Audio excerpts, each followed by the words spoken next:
hats, t-shirts, pants, vest, flags, and so much more. Yeah, I noticed it. I mean, that caught my eye big time. Every piece lets you wear your pride loud and clear. This isn't just merch, it's a movement. When you shop Rav, you're showing the world you're proud to be part of the Real America's Voice family. God bless Real America's Voice. So don't wait. Scan the QR code right now or visit realamericasvoice.launchcart.store to shop today. Thank you, Real America's Voice, for doing true journalism. Stand tall, be bold, be proud. Represent your voice with Real America's Voice. It's good to have a real news network out there, so I'm a big fan. Use code RAVSWAG10 for 10% off. Real America's Voice rocks.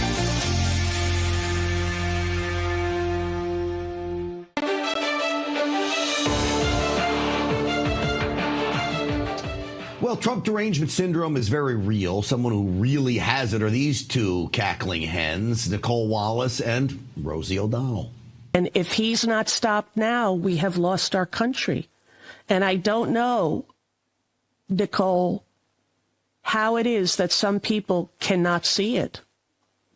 My therapist said, "Why are you so upset?" And I said to her, "Why are you not?" Yeah. Why are we not? Because we're making America great again. And thankfully, you moved out of the country, so we don't have to deal with you anymore, except on Nicole Wallace's failed podcast. That's going to do it for us today. Thank you so much for watching. I'm Grant Stinchfield. Stinchfield's Army Rolls. Don't forget, Stinchfield 1776 on all the social media platforms. Right now, go to your phone. Follow me, okay? Instagram, Twitter,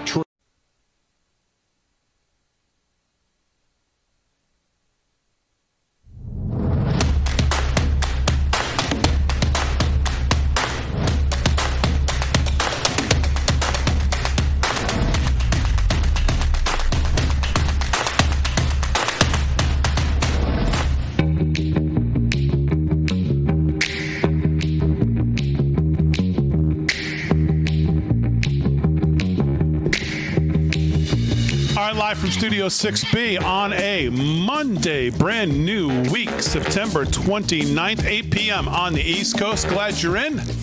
Real America's Voice, Slick Rick, the Slickster, sitting right there. He's going to do sports. Slickster, how are you? I'm doing good, Big D. Very good. How was your weekend? It was great. I did the Tunnel to Towers run yesterday with about 30,000 other people. It was amazing. Beautiful. What a day. Incredible. All right, Slick will tell us a little bit about that in a little bit. Rick Delgado's here. He's going to do some news. Mr. Delgado, how are you? I am well. Had a wonderful weekend, now that you asked. Yes. I always ask. I was sportsing all day on Saturday, believe it or not. Went to the Yankee game. Watched the big win. Nice. Another Judge home run on Saturday, the 1 o'clock game. Then from there, went to Bethpage to hang out in the village there because they had it cordoned off and band playing and had a couple of adult beverages. And then shot back to the old Homestead area. Went to dinner and watched... Wow. Who we want? Wow. Anything else? Let's see. There was a Penn State game was on. Was watching that. They lost. Yeah, they did. Yeah. And the Tennessee game, pulling it out. Overtime. Wow. A good day sportsing on Saturday. All right, very good. Weekend. Mr. Nolan's here. He's going to do some news. How are you? I am well, my friend. Also had a great weekend. And, as my buddy Tim Corbett always says, I only do one thing in a day. Well, I did 4 things on Saturday. And then I did 3 things on Sunday, but it was a nonstop day of friends and family, and got to see my Giants finally win a football game. Yes. It was just, Scatterboo's a dog. You lost your receiver for the year, though. The run, that cornerback, Phillips, a dog. They got some players now. Yeah. And the good news is my Giants only suck. Yeah, and Neighbors is out for the year. I know. Terrible. Look how gleeful he is. I'm reporting the news. Nice. I don't believe that for a second. Take your tie and go kiss your sister. All right, well, we'll get to all of the news, all of the sports. We'll recap the Giants. We'll recap the Ryder Cup. We'll do all of that. But right now, let's get to tonight's first word.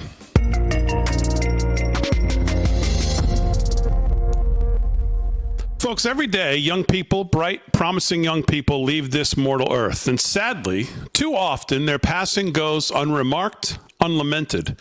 But then there are those rare moments when a sudden tragic departure of a vibrant, outspoken 31-year-old man sends shockwaves not just through the pinnacles of power, but right down to the bedrock of decent, ordinary America. And the real question, isn't about him, it's about us. Why this profound sorrow? We're talking about Charlie Kirk, a phenomenon, brilliant, jovial, laser-focused, ambitious, disciplined, loving, and determined. You couldn't capture the essence of Charlie Kirk in a 100-page thesis. If you passed him on the street, you might not even have noticed him. Unremarkable appearance, sure, tall and lanky, sneakers with a suit, classic American individualist, and that big toothy smile, the trademark hair. But watch closely when he debated the left-wing lunacy, that little nose wrinkle, the quick blink of an eye. That was the genius at work, processing and dismantling irrationality in real time, thinking and articulating simultaneously. That was Charlie's superpower. He absorbed everything, history, philosophy, religion, politics, and he could pull from that vast intellectual arsenal every single scintilla of truth and apply it to any argument thrown his way. And why did he do it? In defense of an America he knew this nation could and should be. Charlie Kirk was so utterly convinced of his principles, so steeped in American exceptionalism, that he took a garage operation, a little conservative youth group, and single-handedly forged it into one of the most influential political youth organizations in the history of the free world. So was it just his entrepreneurial prowess, or was there something else about Charlie Kirk, something so profound that his passing elicited a national gasp, greater than what we feel when a president or king is taken from us? The answer, my friends, tells us more about the sorry state of the world, a world desperately lacking men like Charlie. Charlie Kirk should be the norm, but he isn't. Oh, he was human, fallen like the rest of us, but Charlie Kirk was unequivocally the finest public example of a devout Christian, a dedicated husband, a loving father, and a patriot this nation has seen since its very founding. He walked in obedience, embodied all that God called him to be, and because of that, he became the exception, not the rule. That, ladies and gentlemen, is why we lost him. The whole damn world snapped to attention. In the wake of his passing, perhaps we as a society need to do some soul searching. Why did Charlie Kirk seem so special? Because he shouldn't have been. Who was he? What he stood for? That should be the American standard. Let's just admit it, folks. Men like Charlie are dangerous to the forces that seek to dismantle this civilization. That's why he was cut down, executed, I tell you, by the sinister forces that persuade young men to question their very gender, that have succeeded in demoralizing masculinity, while encouraging confused kids to engage in grotesque sexual escapades with furry abominations that look like something out of a deranged science fiction novel.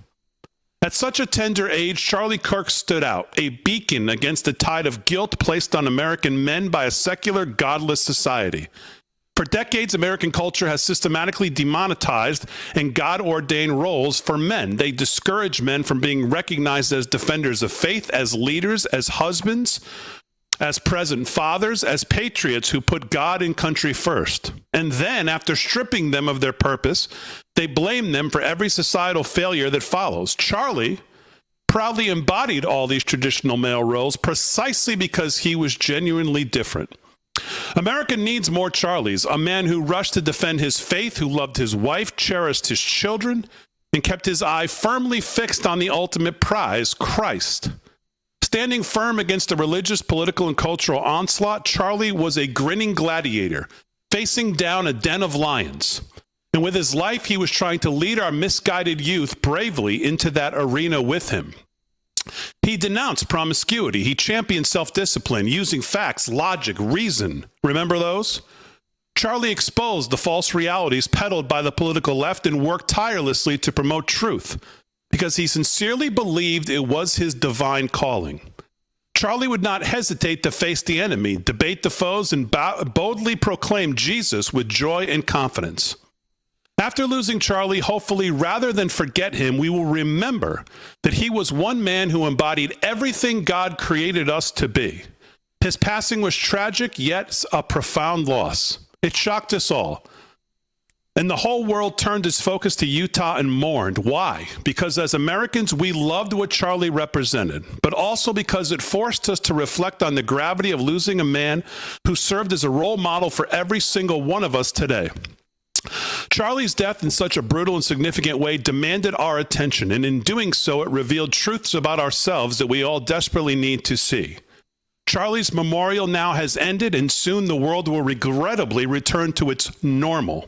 Tears will dry, everyday life will resume, but in his memory, the best thing we can do, the only thing we can do, is to emulate Charlie Kirk.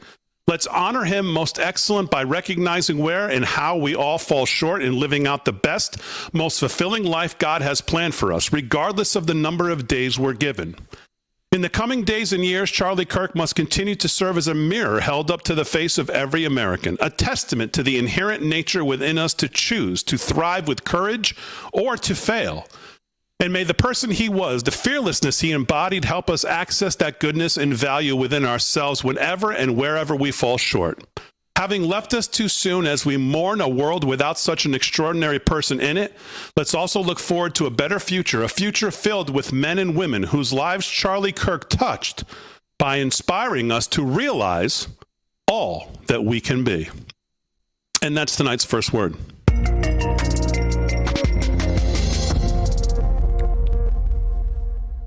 All right, live from Studio 6B, 9 minutes past the hour. Paul, I know you've been thinking a lot about Charlie Kirk, and I'm sure a lot of that resonates with you. You've been watching a lot of videos, and you sent me some compilations of him, and I know he's still been on your mind. Yeah, that was outstanding, and for me, Charlie represents something much more than.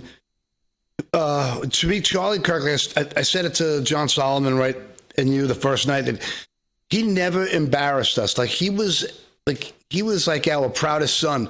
He would step up to the plate in a world where we were watching a culture war since 2012 and before that. But it really amped up when Obama and his team of Marxists in their Cultural Revolution has come to fully attack young men, masculinity, conservatism, and just being white in general.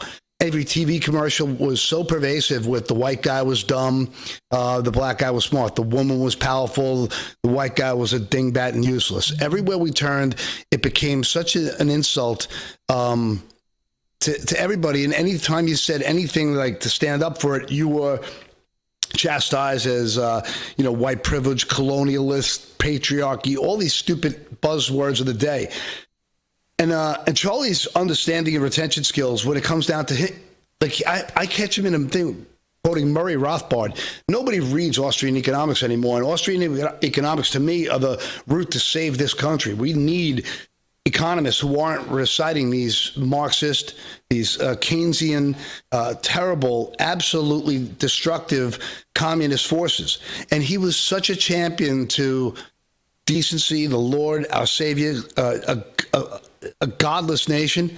So when he gets struck down, to me, it was just like to me, he was like the soul of this counterculture, this voice, and the way he was changing children and young adults and converting people back to normalcy with such dignity, such grace. He truly walked the walk. He truly was a servant of God. He truly was, the man he proposed himself to be. He was never phony. You can't find one article about him. You can't find him ever stepping out of line. You can never find him being a hypocrite in any one spot, because the left would have found it by now. And they haven't, because it doesn't exist. The man truly walked the walk. I look up to that 31-year-old, in a way that there's really no way to put it. And all we can hope for at this point, we all act as living testimonies, in the name of Jesus, in the name of decency. And if you don't want to believe in God, that's fine. I totally understand that. But just live in the state of decency. Just live in a state of just do unto your neighbor like you want done to yourself. And if you just live by those tenets and you speak the truth and you read, like he said, just read as many books as you can on history and economics, stand up to the nonsense of the left. Thanks for letting me get my 2 cents on that, because I absolutely love Charlie Kirk. Delgado? Yeah, I mean, this was something Paul and I were talking about a little bit just before the show started, and it reverts back to, what I said a few weeks ago is, start looking for some of these clips. You start to find stuff, and somebody just put a great compilation together, right, Paul? Yeah. About, because we see all these things taken out of context. You got to see the whole clip. You can't just go by the one line that Democrats want to share. And you find out he was not a racist. He was actually the opposite. He didn't want race to be a factor in any of this. So I thought that was an important thing. And again, to keep pointing people out to keep looking for those things. All right, 13 past the hour, live from Studio 6B, just getting started. Lots to do. A couple crazy towns tonight. Oh, Crazy Town's back. We got a couple of them. News, sports, all coming up on a Monday. Brand new week getting started.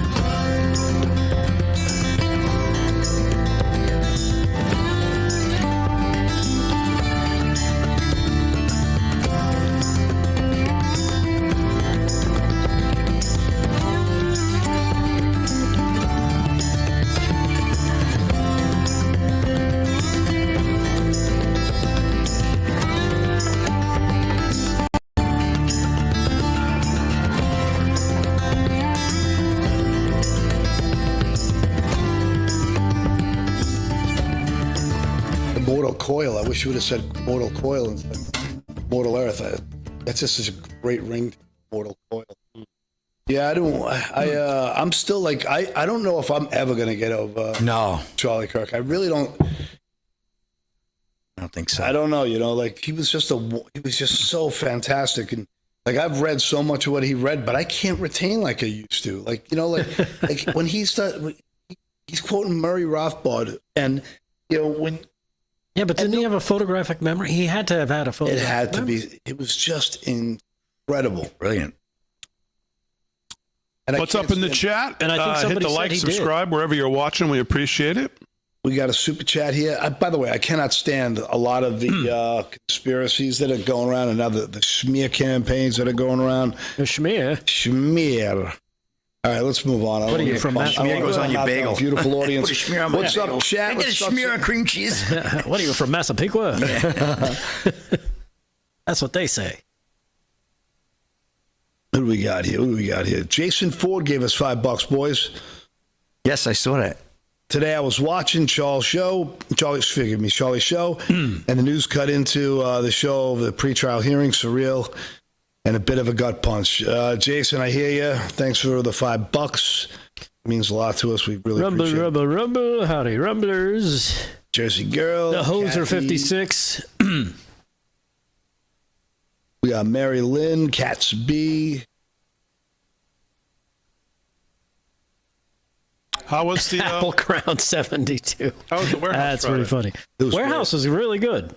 Yeah? Yeah. We had a really good time. Did you guys do it? You did an odds makers, right? Yeah. Did you have somebody from the audience on? Yep. We had what was his name? I've got it here. Hold on. Eddie Brown. Eddie Brown from downtown. Downtown Eddie Brown? Downtown Eddie Brown from South Carolina. One of my best friends since first grade, Eddie Brown. No joke. Nice. We used to always sing, "Hey there, people, Damon, Eddie what even is that coming back? Richard, that's not a question for me. I'm hoping this week. XJS CV sent some Scott All also. I've got one that I think will work. What up, Les? What's up, Sue? Hopefully I can have it ready for Wednesday or Thursday. Monica, we'll see. Gary S. Hey, there's another super chat, Slick Rick. You want to read it? No, you got it. Okay. No. XJSCV. Think about it for a second, Slick. I'm trying to look up something. So, is it true? In the end, the Mets just offered Soto something the Yankees couldn't. Yeah. Off season, missing the playoffs. September.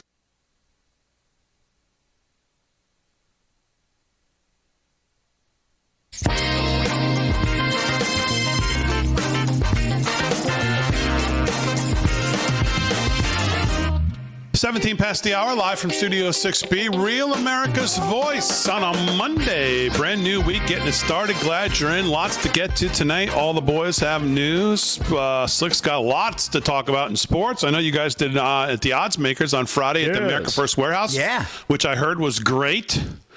And I heard you had downtown Eddie Brown on. Yes, from we did. Where? South Carolina? Yeah, South Carolina. By way of Selden, New York. Yes. Okay. Yeah, he grew up in Selden, New York. All right, so we'll get a recap on the odds makers, and we'll see what else is going on with sports. We'll do that now. Sports is brought to you by our friend Mike Lindell, LFS6B. That's the promo code to use if you want to shop at MyPillow. It'll give you a great savings, and we appreciate when you use it. It's a great way to support the show, great way to support Mike and everything he's doing. Did I see he's going to run for governor of Minnesota? Is he? He should. That's what I thought I read. I don't know. I have to look it up. I could have swore I saw that, and I thought, man, who better to turn that place around than Mike Lindell? Yeah. I mean, maybe there's some others who would be good too, but I don't know. It sounded pretty good at first I saw it. So, I don't want to, it's not against Mike, but they're getting nowhere to go but up after Waltz, right? Yeah, come on. Exactly. And maybe you can use some of his great towels to clean up the mess that Waltz has left behind in that state. Jeez. That's a good idea. Let's do some sports. Sports, as I said, is sponsored by Mike Lindell. Slick's got it. What's going on, Slickster? We got to talk about the Ryder Cup, Big D. I'm sure you were watching it all weekend. I didn't want to text you because I knew you were probably going crazy come Saturday night. I think at one point my wife actually thought about divorce this weekend at some point. You lock yourself in a hotel room? Wait a second. I'm not letting this go. Whether it was on Sacred Heart's campus, on the phone, at the football game, in the dorm. It was a weekend. Of course she considered it. She considers it every weekend. No, she doesn't. But she did this weekend, I'll tell you that. Were you like walking around the campus with headphones on and just yelling randomly? I was yelling at the TV, pacing in front of the TV by myself, yelling at my phone in the stands at Sacred Heart, and people were, it was bad. It was terrible. I mean, of course, I watched Friday and Saturday, just about everything, but then I had the event yesterday, so I really missed most of it by the time I got back on the train. And I saw we made a roaring comeback yesterday. No, we did nothing. Well, the first 2 days, it was pretty much over Saturday. By Saturday night, I was like, it was over Friday, about 20 minutes in. I think I tweeted, well, see you in 2 years. Literally about an hour into day one, I said, see you in 2 years. Because I could see, because it's a putting contest. Yeah. And we are so unclutch. Yeah. I mean, you just can't make it up. What they have, what I see, they had Scheffler faced, how many birdies? Who? What's his name? Scheffler? He wasn't there. He didn't show up. Wasn't he supposed to be the next Tiger Woods? He was supposed to be the number one player. You guys were telling me he was Tiger Woods. Big D has been telling us that, yeah. Let's go on, Slick, because if I get started here, I may take the whole Well, listen, we know what happened. I mean, basically, after Saturday, I thought, the event was held in Farmingdale, New York, if you know anything about Long Island, but I thought it was more like 5 miles south, Amityville Horror, because that's what it looked like the first 2 days after those matches. But they did come roaring back. They ended up falling 15-13. I mean, I'm not going to get into all the different numbers and brass tacks, but, we know what happened. All these European people, team they won. came back. They had a great, no, they got embarrassed. They got embarrassed. They are embarrassing. The people there were embarrassing. The fans were embarrassing. The golf was embarrassing. I'm going to push back on the fan thing. My brother and my brother John, my buddy John were there. My brother was there all 6 days as a marshal. So was my buddy. He said there was just a handful of jackasses and they got kind of self-policed. Hecklers, yep. He said it was, and they were hanging out with a bunch of Irishmen. In fact, they were Irishmen who were part of the Marshall crew. They come in from Europe. They bring in Europeans as well to Marshall. And they said this is no different than we see anywhere else. So all the news here just loves the hate. So don't buy too much into it, because I have a couple friends who were there, including a brother, and they said it was so overblown. It was mostly just a good time. And to piggyback on that, Paul, Breitbart is a story. Europeans blame Trump for rowdy American Ryder Cup fans. Warner Todd Houston and Breitbart. European fans went after President Donald Trump this weekend after some American fans were rowdy and unruly toward European golfers during Sunday's Ryder Cup in New York. The European team even posted a message taunting Trump with a video featuring the players chanting, "Are you watching Donald Trump?" Trump took the ribbing in good nature and replied, "Yes, I'm watching. Congratulations." He's a good sports fan. He's a good sport. However, many Euro fans were unhappy with some of the taunting from the crowd line during the tournament. At one point, Ireland's Rory McIlroy got so fed up with it all that he gave several fans the finger. He also reportedly told the crowd to shut the bleep up on Saturday. So he was stoking the fire a little too. You're a professional. You don't. Typically, you don't get involved with the crowd. That's rule number one. You zone out. They're going to chant names. They're going to harass you. That's my opinion. That's how I am. You go back at the crowd, Big D? Yeah, I think when they get to a level of obnoxiousness when they're going after your wife and kids and stuff, I would say at some point you react. Yeah. We'll let it go. That's me personally. But so that's it on the Ryder Cup. What can I tell you? We lost 2027. We'll have to see what happens. We got to get back. Now that's 2 in a row we lost, right? So not good. No, that's more than 2 in a row. I think that's... No, it's 2 in a row. Well, we won the last one at home, yes. So that was... we got pummeled in Rome, right? 3 ago. I think we 3 won ago. Yeah, well, 3 ago. So 2 in a row. Straight. And then we lost the last 2. Yeah. Wait, so. we won 5 straight before that? I think so, yeah. We were on quite a roll. Yeah, but now, obviously, we're out. I don't think we've ever won 5 straight before, and they made it Europe, maybe, when it was just Great Britain, but not since it was Europe. Oh, in Scotland, yeah. And Aaron, we have a recap on the odds makers. As far as I know, I went 3-2 for the weekend. And how did Eddie Brown do, and you? Yes, you went 3-2 on the weekend, including Thursday night. I went 4-1, and Eddie went 2-2. Okay. Wow, 4-1. 4-1, Aaron. Wow. Yeah. Nice job. Very nice. That's good coming off 0-4 last week. That's a good rebound. We don't got to talk about that. We don't need to talk about that, mister.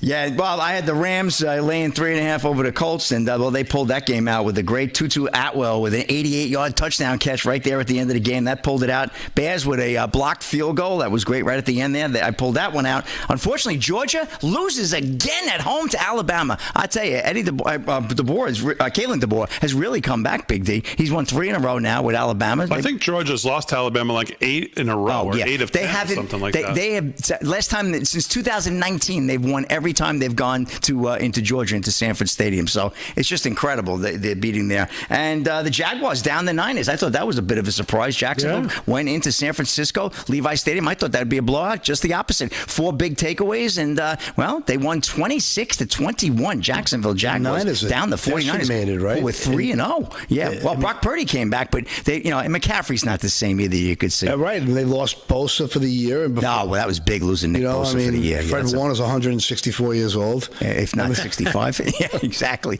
So, and that's a wrap in sports, Big D. That's pretty much what I got for the weekend. And I've got a couple more coming up in the next stories, a couple of stories. All right, Slick, 24 past the hour. Sports is brought to you by our friend Mike Lindell. LFS6B is the promo code to use.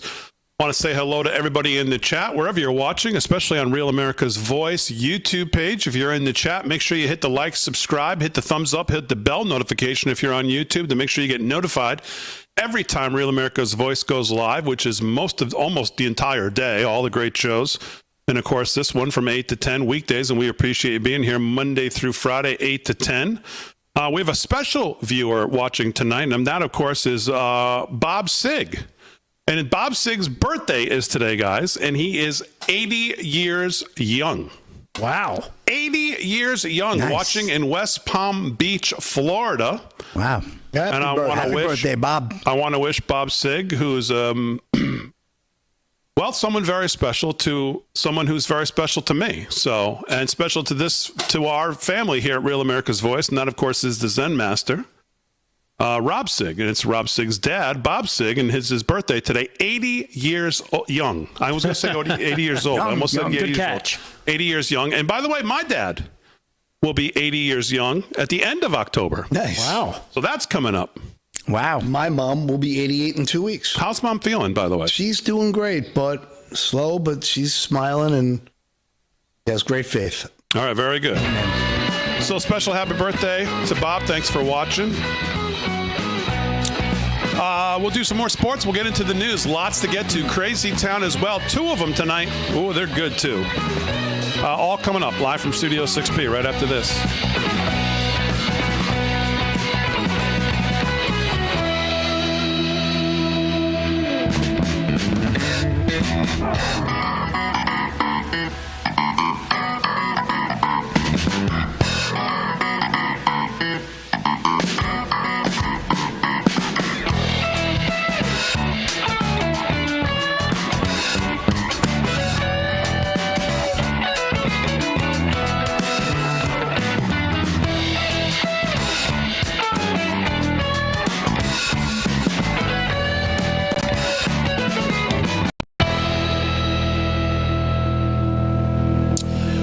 Chat. What's going on in the chat? I see a lot of birthday wishes for Bob in the chat. Thank you very much. I will pass them along. I don't know if he's watching on something that he gets to see the breaks here, but...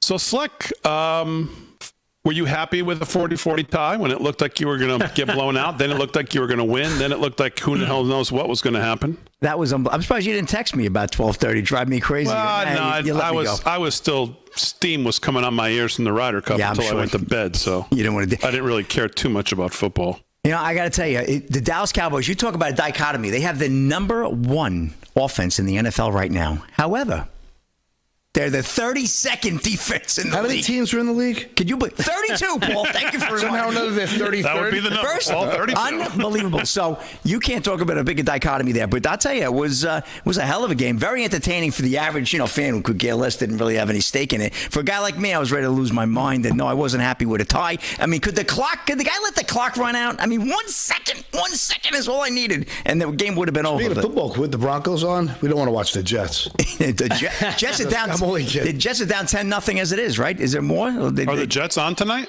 10-0. Yep. Oh, there's 2 games on tonight? Yep. Yeah, one started. Why don't we got to do an odds makers? I didn't know that. No, it's too late now. Yeah, the Jets started at 7 o'clock. You guys are the feature odds makers. Why don't you tell me these things? Can I ask you a question? Why don't we have a promo code for a sports book at this point? I mean, yeah, that's the truth. We should have a promo code. That we should have. I tried. Trust me. That's really. They should be all over this. Give me. How about BetMGM? Get me whoever hooked that up. By the way, if the Broncos win by 1.5, I win a 5-team teaser. Oh, there you go.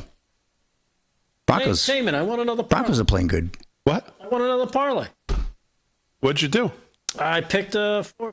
One of the pre-made ones? No. Sounds like he it. picked one of the pre-made ones? Yeah, it won. Yeah. Like $300. No one, never. Dude, I almost... They design them to lose. I almost won a second pre-made. I missed it by 10 yards on Josh Allen's 209 yards as opposed to 220. Yeah. These games started too early. Everything else I hit. Problem. Well, this one's only 3-0. You guys could pick this one. Bengals. That's okay. Well, the live odds right now are... the Jet game is over already, but... I know, but the live odds are in... What's the line in the Cincinnati game? Right now, it's 5.5. Broncos started at 7.5. Broncos are now minus 5.5, and the total has remained the same. Well, you want to live bet it, or you want to bet...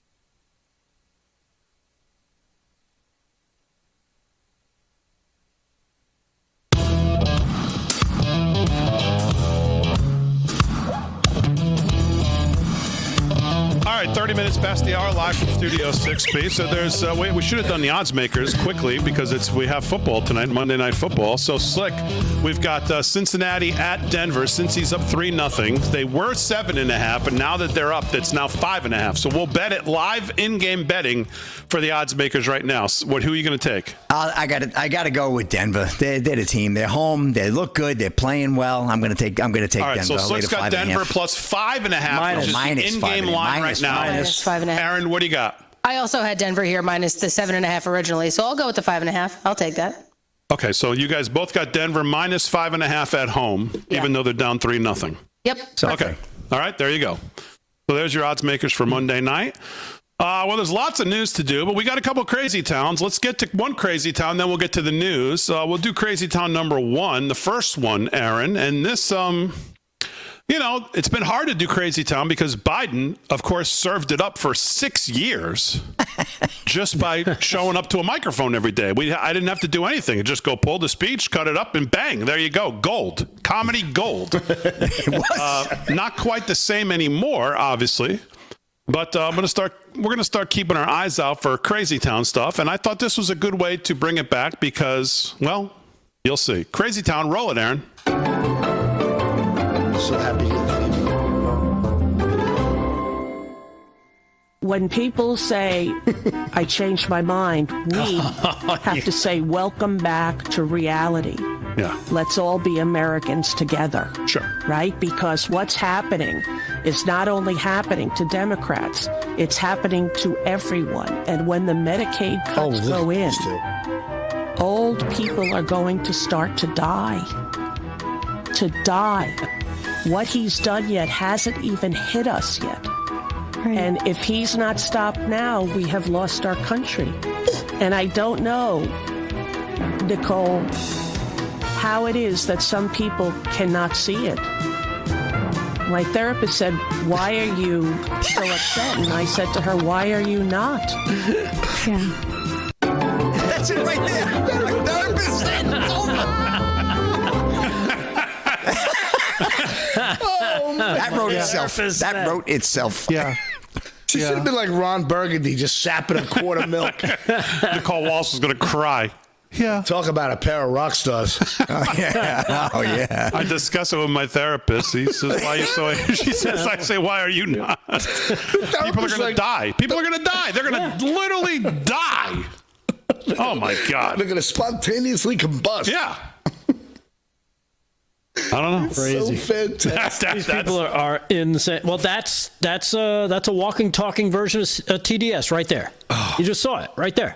That's what it looks like. Talking, eating. Yes. Version of TDS. And it's funny, too, because later on in that, she says, "I don't see how other people don't see it." And you see Nicole Wallace actually almost like she's admitting, like, "Yeah, I kind of now I see, what's wrong with me." You almost see, you're like, oh, my goodness, she could be seeing the light here. It could be talking to Rosie has actually given Nicole Wallace a chance to, like, oh, my God, I can't be as crazy as this lunatic. That's a great look. Nicole Wallace. She once called herself a conservative, I think, actually. Oh, I actually think that's true. True story. Oh, my right? goodness. Am I right about that? Yes, you are. Conservative or and what? at the end, I love my favorite part is the last little at the end. Yeah. What? Play the ending, Aaron. Just play that little ending there after. Just rewind it just like a little bit towards cartoons. the end. Just play a little bit of that ending. Therapist said, "Why are you so upset?" And I said to her, "Why are you not?" Yeah. Oh my God! Watching the Wallace's face, we really should pause it with the top lip because that flat. I thought she was going to start crying. Oh, it's glorious. Oh man, I'll tell you. Man. These people. So glad it's back. These people are crazy. That music is perfect. That music should play everywhere they walk. Oh, man. All right, let's get to some news. There's a lot going on in the news, and President Trump was active on Truth Social. But one of the things I picked up on, Delgado discussed it, was what's going on in Portland. Oh, yeah. And the president truthed out on Portland. If we have that, Aaron, let's throw that up. Here's what the president said. At the request of Secretary of Homeland Security Kristi Noem, I am directing Secretary of War Pete Hegseth to provide all necessary troops to protect war-ravaged Portland and any of our ICE facilities under siege from attack by Antifa and other domestic terrorists. I'm also authorizing full force, if necessary. Thank you for attention to this matter. So, Delgado, what do we know on this story? Well, what do we know about Portland? Well, the federal troops have gone in, Damon, and they're, you've seen some, I don't know if you've seen some of the clips. Some of the people that are from Portland are celebrating it. Federal agents began arriving in war-ravaged Portland, Oregon over the weekend after President Trump ordered the military deployment to the city, with at least one clash already erupting outside an ICE facility. An Immigration and Customs Enforcement officer was seen Friday shoving a protester to the ground as they became unruly. Another demonstrator was detained by agents confronting the crowd outside the Portland site. In an early morning Truth Social post Saturday, Trump said he authorized a full force to protect what he called war-ravaged Portland and federal buildings that are under siege by Antifa and other domestic terrorists. You got the mayor, Keith Wilson, speaking out about this as well, saying we now have a sudden influx of federal agents in our city. Like that's a bad thing. We did not ask them to come. They're here without precedent or purpose. They're there because you guys aren't doing your job. That's basically what's going on. Other locals warn that the federal presence could escalate unrest. I don't see how that could be when you think about all the lunatics running around controlling the streets around the ICE facility in Portland as well. So unfortunately, that's what's going on in Portland. It's they're kind of running rampant. Now they're starting to be met with force. Yeah, thank you. So we'll see what happens with that. I saw also in related news that in Chicago, they have, Border Patrol agents, Immigration and Customs Enforcement officers, obviously are there. And, and the local police now feel a little empowered. Have you seen that story that, Chicago's finally getting help? And if you watch the majority of the video, the black people in those areas are like, thank God we need help. it's not safe. My mom's going to get groceries. Yeah. So the people of Portland feel too. There's so much pushback on these wackadoodles who are so over the top. So I'm not a big fan of a giant iron fist, but when terrorists like Antifa and these wackos are destroying and attacking cops, it's a different animal altogether. So not only attacking cops, but they're making it unsafe for the people that live there. Oh yeah. Well, you start attacking cops, I mean, that means anybody's game. Yeah. So and this guy here was great. Here is a couple of the locals for all of the people who run Portland who say everything's fine. We don't need anybody from Trump here, and the people hate it. Well, this guy I don't think agrees. Here's one of the locals. I am so happy that Trump is sending the National Guard in here. I live in this building. We both live in this building. We've been asking for help for months, and we're finally going to get it. When do you think they're... Yeah. Nice. So, and you can already hear what's going on in the background. Yeah, and the basis of our second crazy town is Portland, so I don't want to run it now, but... Who's the woman who's in that video? Dug out of the mayor or the governor? Is the governor? Yeah. I mean, she's a disaster. I mean, she's straight out of Central Casting. Yeah. I mean, if you were to see the mayor, you'd be like, "Hey, what's up, buddy?" I mean, the governor, because that's what you're dealing with. You're dealing with all these radicals who continually try and tell you nothing to see here, everything is fine. When it's not, you see it, you hear it in the background. You see that guy, he lives there. He has to deal with what you're hearing in the background, all that yelling constantly. It makes it impossible to actually have a life. In that video, there was a woman with him who said she's been petrified to go out and shop. She's petrified to go anywhere. She just, I think was she in a wheelchair as well? I didn't know if she was in a wheelchair. I was, I didn't see that, but I did see a little woman said she's petrified to leave her home. Yeah. It's complete insanity. And I don't know if you saw the other Antifa group had a video calling on all veterans to descend on Portland and fight back, bring your weapons. And this is what this guy's saying. He said, Antifa is not an organization. He said it's just an idea and the thought of attacking an idea. And this is what this kook said. I was going to send the clip in, but I don't want everyone to throw up on the desk. Well, that was, of course, I mean, he's picking up on, that was what Biden said. Yeah. Biden said Antifa is just an idea. So that's the Democrat talking point on it. So did Jerry Nadler. Exactly. So... well, we have a crazy town on Portland, so we'll show you exactly what the governor is and is not talking about and what the reality on the ground is here in a little bit. But the other big news, obviously, as we spent most of the day, I guess on Thursday it was, is James Comey. And as you would suspect, and we have some clips here of what was going on with Comey and all of his little rats who scurried out from underneath every little orifice they could find to run to the cameras after the Comey indictment came down Thursday, Delgado. And I know you have some clips of all of the little worriers on if they're next. Let me see a couple of these. Yeah, well, according to this, believe it or not, from MSNBC, Damon, this goes back to Paul's own reference many years ago about who investigates who. President Trump has promised more indictments are coming after indicting former FBI Director James Comey. Trump's long list of enemies include CIA Director John Brennan, who is currently under investigation by the Trump administration. Here is what he had to say when asked about the case that could be being built against him. This is cut number 4. John Brennan on MSNBC. Check this out. I don't see any case against me. I have looked back on all of my actions and decisions. Wow. And with John Durham, the special counsel, and others that have looked at what we did, it was certainly consistent with our legal authorities and with the law. So I don't know what they're referring to there. Individuals who used to work in the government, even if their security clearances were revoked, they could be subpoenaed. They could be called to provide testimony in support of whatever allegations they have. I don't see a case there. He doesn't see a case against him. We're shocked by that. It's amazing. We really expected you to come out and go, yeah, I think I'm in hot water. Yeah, exactly. You know, I'm one of the more unethical people that's ever held office, along with my buddies Comey, McCabe, and Clapper. He's like, can you go to my GoFundMe? Yeah, I think, all my criminal misconduct is really going to come back to catch me. I mean, we're shocked you didn't say that. You wouldn't believe what I covered up. Anyhow. I can't believe where I'm actually facing accountability here. And here is another former convict who switched to the Democrats on MSNBC, Michael Cohen, stunning the panel with his take on the Comey indictment cut 6. Do any of us actually really know whether or not Comey is or is not guilty of the charges? I know that they parade out all of these pundits. They have the great titles in the Chiron, former prosecutor, yada, yada, former FBI.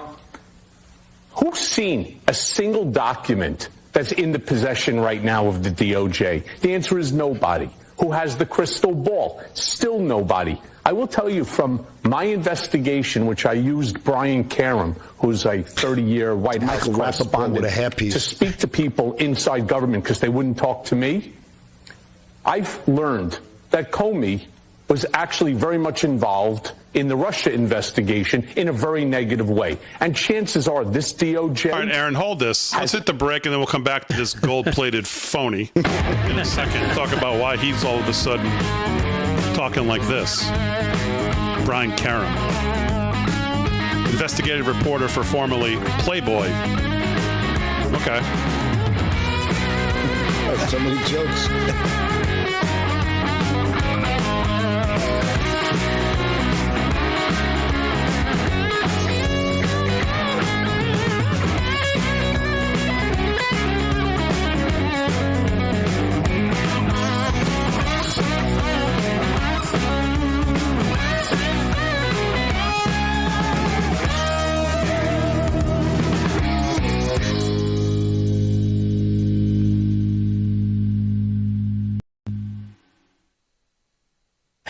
Chat live in the chat. I got to get to the Twitter chat, too.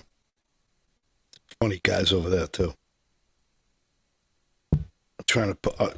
what's going on with YouTube? We don't even have 200 likes yet? Let's go, baby. Let's go. We got to build the Real America Voice chat up. We got to get it going. It's up to 295. Oh, is it? Okay. 296. There you go. How many people watching, though? 1,100. 190. So Alton Robinson. We need that to be like 600. Alton Robinson, $5 super chat. Patty Jamcat and I are celebrating our 46th wedding anniversary today. Wow. Congratulations. Happy anniversary. Wow, Patty Jamcat's always in the chat. Nice. Congratulations, guys. Carlton and Patty Jamcat. Beautiful. Oh, we're up to 318. Nice cooking. Is that Carlton Jamcat? Yeah, my... No, I know it's not. Drake 99, Ordinary Passenger, The Hoser, Mega Patriot 63. Oh, yeah, Apple Crown 72, Cheesy Grin. Cheesy Grin, that's a new one. I don't think I've seen that one in a while. Kurt T. Susie 321, these are all rumblers. Rumble. Donna D. A611. Hodden Sawney? Hodden Sawney? I don't know. I'm just going to say it. Oh boy, the X chat's cranking too. Tumbleweed Farmer, Nancy Springer Smith, Farmer Brook, Who Dat? Racing Banshee. Who Dat Nation? College grad failure. Can I change my pick? I just realized Condoleezza Rice owns the Denver Broncos. What's wrong with that? How the heck did she make that kind of bread? I don't know.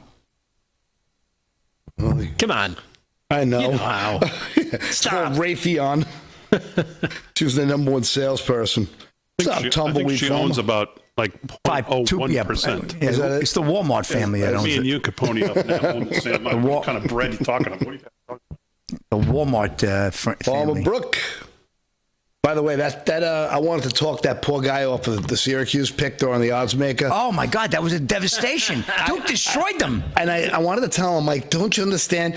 They just had an upset win in Clemson, and they lost their starting quarterback, and they got a kid making his first start. Way too much pressure on him. It's going to be a collapsing. And you knew it. crush knew him. they were going to cave in. But he's I was going to warn him about the Chicago game because what's the Chicago? Washington.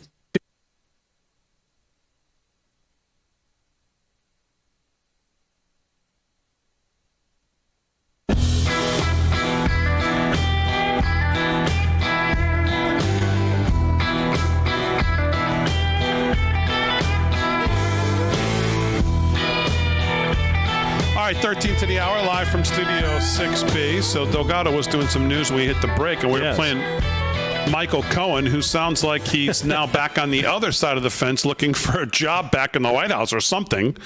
Or I don't know what's going on over at MSNBC, but this snake is all of a sudden now is going to go over there and play be the voice of reason or something. What exactly? Or maybe it's just from his personal experience, knowing going up against the government, this is what they're going to do to you, and this is what they have. Because he made some great points. I don't know if you want to pick up from where he was talking again. Talking about the indictment of James Comey. No, let's play the whole thing again because.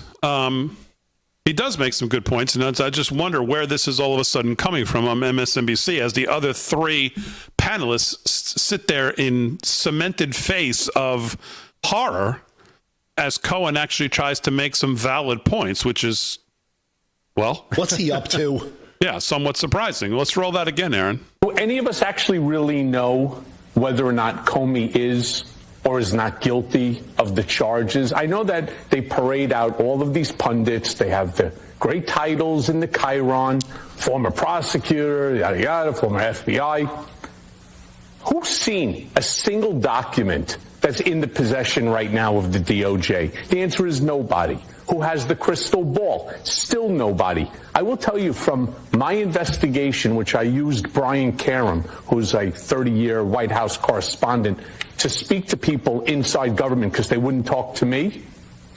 I've learned that Comey was actually very much involved in the Russia investigation in a very negative way. And chances are this DOJ has every single email, every text message, every communication. I believe likely he will be found guilty. Oh, well, that's interesting because time to go to break. not on the right. Committed a crime. Wait, what? What's I believe likely he committed a crime. I don't know what that crime is, but there are hundreds of thousands of documents, and government has each and every one of them. All they need to find is that one. Yeah. Good luck. Their reaction. Thank you, Michael, for your last appearance here on MSNBC. And you're not welcome on Fox. Yeah, Cohen said, I've been through this system. I know better than anybody what a weaponized DOJ looks like, and it's insurmountable.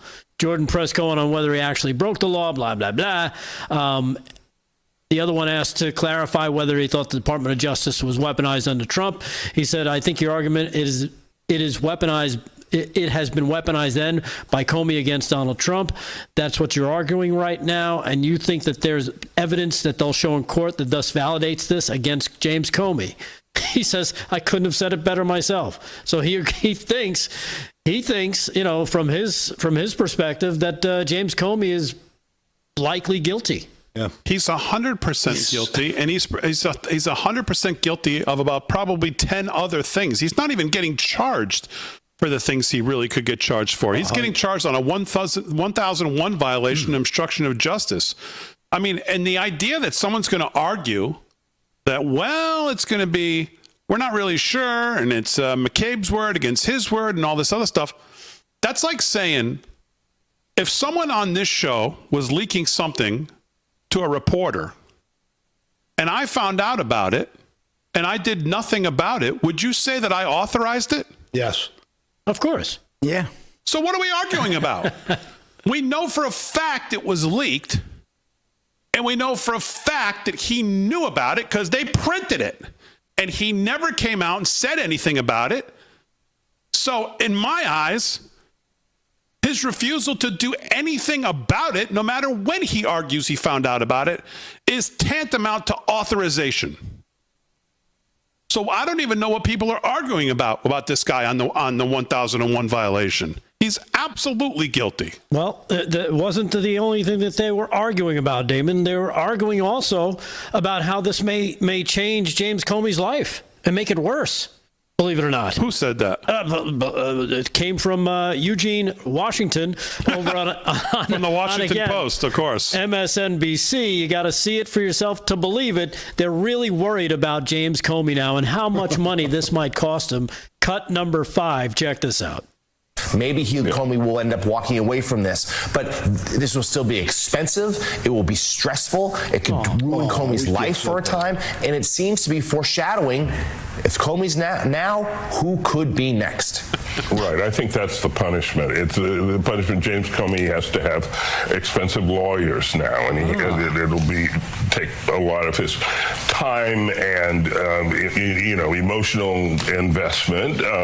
Theoretically, his liberty will be at stake in this case. Kind of like what they did to Trump. And that's what the Justice Department. A federal indictment is nothing to sneeze at. It is a life-changing event, and this is clearly punishment directed at James Comey. I mean, it couldn't be more explicit because that's what Donald Trump demanded in so many words in that message to Pam Bondi, the Attorney General. I mean, I've never seen anything like this. It's basically saying, go indict this guy. Find something to indict this guy on. No, I don't. It wouldn't be like the AG of New York actually running outwardly on that platform of we're going to get him. No, you've never seen anything like this. Eugene was just dropped here from Pluto today on the planet. I guess he's never heard of General Flynn. He's never heard of Mike Lindell. He's never heard of Rudy Giuliani, Peter Navarro, Steve Bannon. They went after Flynn so hard they threatened his kid and he had to cave. You think about the lawfare that those guys went through. Peter Navarro gets embarrassed on a plane. That guy's a rock star. They have to drag him on a plane and make a spectacle. Think about all the stuff they've done. Yeah. I have no sympathy for them whatsoever. No, none whatsoever. And when I hear people tell me things like, oh, we don't want to reduce ourselves to their level because when they get back in power, they're going to weaponize. They're going to do it anyhow. Yeah. They're not stopping. Get them all now. Fry as many as you can and make it be a deterrent for their criminal behavior in the future. This is not about Trump getting back. This is about trying to restore some equality under the law and what this guy's done to the FBI that they may never recover from. And again, this is the easy stuff. This is the easy stuff. I think it's pretty easy to argue that this guy's getting charged. I mean, the grand jury alone could have charged, I think, a third thing that they gave to him, and they decided not to, which was left with the two that we have. But there's so much more that Comey did. Leaking, lying under oath. How many times he pleaded that he misled investigators. How many times? I think it was 245 times claimed amnesia under oath. There's no way he had amnesia that many times. There's so much. So much. With this guy. He's getting on. This is and his criminal nothing. And his criminal past goes 20, 30 years back to Whitewater. Right. I mean, he's a lifelong criminal. But I mean, he's only, Damon, you're only mentioning the stuff he's mentioned that he was asked about. We don't know the stuff that was going on that we don't know about. And that's the thread. I think that we hope that this first indictment will help kind of pick off and start to unravel all the shenanigans. And you heard it from Cohen, and not that there's anything super cool about Michael Cohen, but he made a great point. He goes, this guy's been involved in a lot of stuff, and they know it. So let's hope, like I said, that this is the first of many problems for James Comey. Yeah. Aside from his walking on the beaches. All right, a quick hour one. We'll come back, do some sports. Some more news. Paul Nolan's got some thoughts on some things going on, plus another crazy town. We'll get to the New York City mayoral race. And we got Trump weighed in on that, too. We'll get to that when we get back. Hour 2 coming up live from Studio 6P right after this.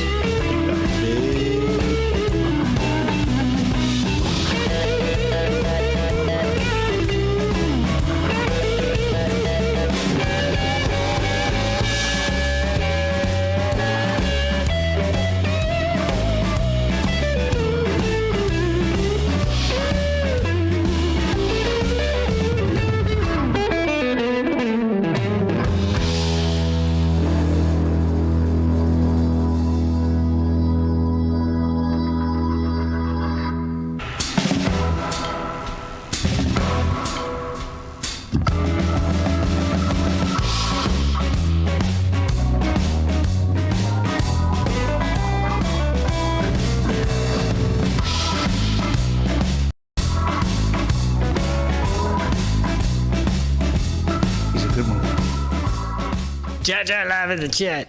You want to read this one? Julie GB. Come on.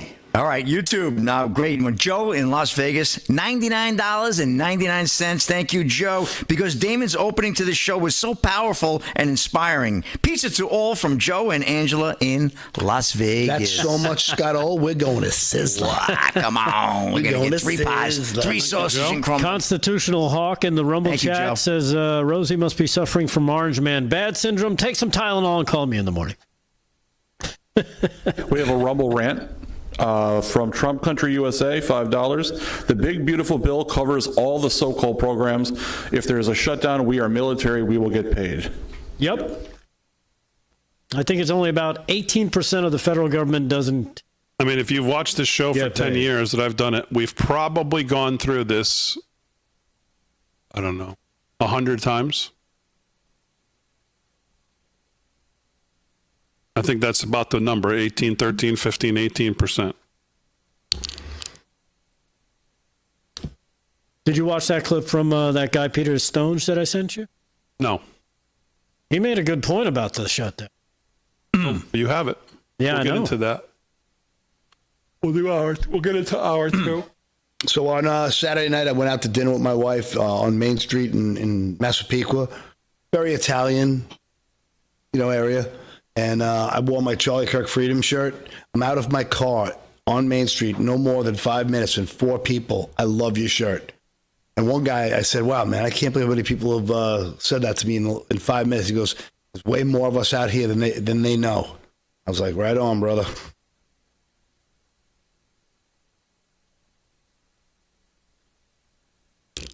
Yep. Let's go. Oh, what a damn it. So I'll keep it short just because out of bounds? Guys, I think you might have got him for pushing off. What? I'll keep the story. I'll set up the story. that But catch that clip right? does most. Let's talk. No. It's heartbreaking. And the fact that this story was so low key. I haven't. Busted that play. Yeah, I haven't. They can't get that a was break. good. That's Do you want me to do back to back, both of them? Or Not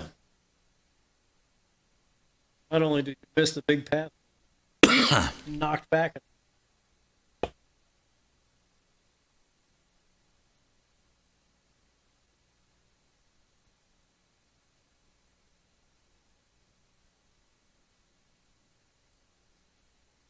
Man, 30 time for hour 2.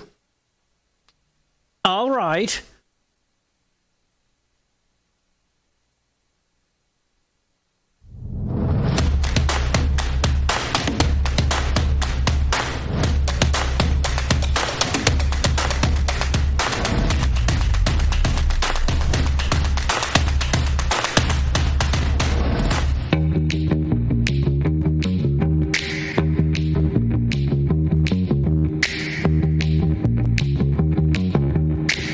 All right, hour 2, live from Studio 6B, Real America's Voice on a Monday, September 29th. Only a couple days left, and then we're into October already. Real America's Voice on a Monday. Glad you're in. Slick Rick's going to do some more sports here in a second. Rick Delgado's doing the news. Paul Nolan's got some stories as well. Aaron and Fran holding it down as always. Always appreciate all the entire audience, wherever you're watching, whether it's on Real America's Voice, one of the apps, the Real America's Voice app, on Samsung TV Plus, or on any of the socials. Make sure you hit the like, subscribe, follow us on all our social media at LFS6B, pretty much everywhere. Instagram at LFS6B Show, and of course at Real AM Voice everywhere. Including, of course, exclusively this show on YouTube on the Real America's Voice YouTube page. So make sure you follow that. Hit the bell notification so you get notified when we go live each and every night, 8 to 10 right here.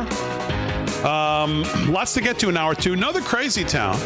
Crazy Town makes its triumphant return tonight. We already had one with Rosie. Another one about what's going on in Portland, and then you said this was the governor of Portland, right? Governor of Portland, doing what governors of Portland do. We'll get to that. Governors of Oregon, I should say. We'll get to that delusion here in a little bit. Let's do some sports, actually, to kick off hour 2. And then I'm going to get into the president on the New York City mayoral race. And then we'll get to Paul's news as well. But let's get a quick update on the scoreboard. Sports is brought to you by Mike Lindell. LFS6B is the promo code to use. Slickster, what's going on? All right, Monday Night Football, Big D. We got a double bill tonight. We got one in Miami going on right now. The Dolphins are up 17-3 over the New York Jets with 11:33 to go in the third quarter. Not looking good for the Jets. Not much offense down there, so we'll keep an eye on that. Jets with the ball. Bengals and Broncos getting it on in Denver. Broncos are up 7-3, 13-10 to go there in the second as well. And Condoleezza Rice is a minority owner in the Walton Penner Group, which are the owners of the Denver Broncos. So indirectly, she's got, ownership, but she's not technically a said owner of the team. So just wanted to clarify that for you. So that's what's going on. Cincinnati Reds. If you knew that, you're saying that would have prevented you from picking the Denver Broncos? I was just kidding. No, I was kidding. I wanted you to yell at me for changing my pick. No, I think it's great, and I think Denver. Denver's got a good team. I think they're going to go somewhere. Bo Nix with a nice touchdown run there, and they're up, like I said, 7-3. Cincinnati Reds have made the playoffs. Did you see that? They backed in with they lost, but the Mets lost. Boy, Frank the Tank must have lost his mind, Big D. I didn't see that meltdown last night. They got him to the point where he was done. He didn't even lose it on the last game. He just gave up. He just was done. He just melted into a puddle. That was the ultimate meltdown. Yeah, same thing. I mean, I just incredible what happened with the Mets. But to my good fortune for my Reds, they're in. Of course, they're going up against the great Dodger team. They're going to throw Hunter Green tomorrow night against Blake Snell. We'll see how that goes. But Dodgers are a powerhouse. It's a wild card series. It's a best 2 out of 3, and all 3 games are played in Los Angeles. So 9 p.m. tomorrow night, first pitch. I'll give you the other teams as well. But some news today came up earlier. All 3 games are played in Los Angeles? Yeah, all 3 games are played in LA. Well, that's the problem with the wild card. When you're the wild card team, you get in, you got to play it's a road the Dodgers. series. It's a very tough. Yes, it'll take a miracle. But hey, I'm glad they're there. The Mets collapse is the greatest collapse in maybe the history of baseball, maybe the history of sports. Well, Detroit didn't do too bad. Other than the American Ryder Cup team this past weekend is a close second. I couldn't believe what I was watching on Saturday afternoon when I looked at that score when they came off the course. I woke up so early Saturday morning. I'm sipping my coffee. Oh yeah, it's a beautiful morning. I'm outside watching my TV, and I am so agitated right out of the gate. I wanted to punch Fleet. By 7:30, Paul's ready to kill somebody. Are you kidding me? He didn't even have a second cup of coffee. Shambo almost drives the green and loses the hole.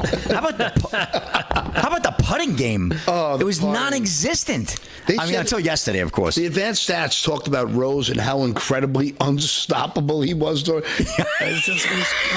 think I heard that in the matches that, what's his name, the guy who used to be the best in the world, 32 birdies against him. Wow. Is that possible in those rounds? It's incredible. Unbelievable. And just real quick, the Giants co-owner John Mara announced his cancer diagnosis. I saw that. Yeah, Ryan Gato's terrible. John Mara. New York Giants co-owner and president announced on Monday he was diagnosed with cancer. The 70-year-old, young guy, longtime Giants executive, issued a statement on social media, which recently been diagnosed. And Mara asked for privacy while he undergoes treatment. And he said, please do pray for me. And that we will. We want to wish him well. The Marrington family, one of the classiest organizations in professional sports, certainly the NFL and all other sports. So our hearts go out to him. And that's a wrap in sports, Big D. All right, Slick, very good. 5 minutes past the hour, live from Studio 6B. So the president unleashed today on the possible, in my opinion, soon to be mayor of New York City. And now Eric Adams has dropped out. But as our guy Harry Enton at CNN told us over the weekend, if you saw his video, Eric Adams dropping out is the equivalent of a political dud because Mandami was up, I think, 18 points. And without Adams, he's up 16 points. So completely and totally and utterly meaningless. And the only chance there is to even think about not having this guy be the mayor of New York is for Curtis Sliwa to get out, at least from everything I can tell. But I don't think that's likely to happen. So I think this guy's in. But President Trump today obviously must think that too, because he dropped quite the truth today on the soon-to-be mayor of New York. Aaron, if we have that, put it up. Self-proclaimed New York City communist Zohan Mandami, who is running for mayor, will prove to be one of the best things to ever happen to our great Republican Party. He's going to have problems with Washington like no mayor in the history of our once great city. Remember, he needs the money from me as president in order to fulfill all of his fake communist promises. He won't be getting any of it, so what's the point of voting for him?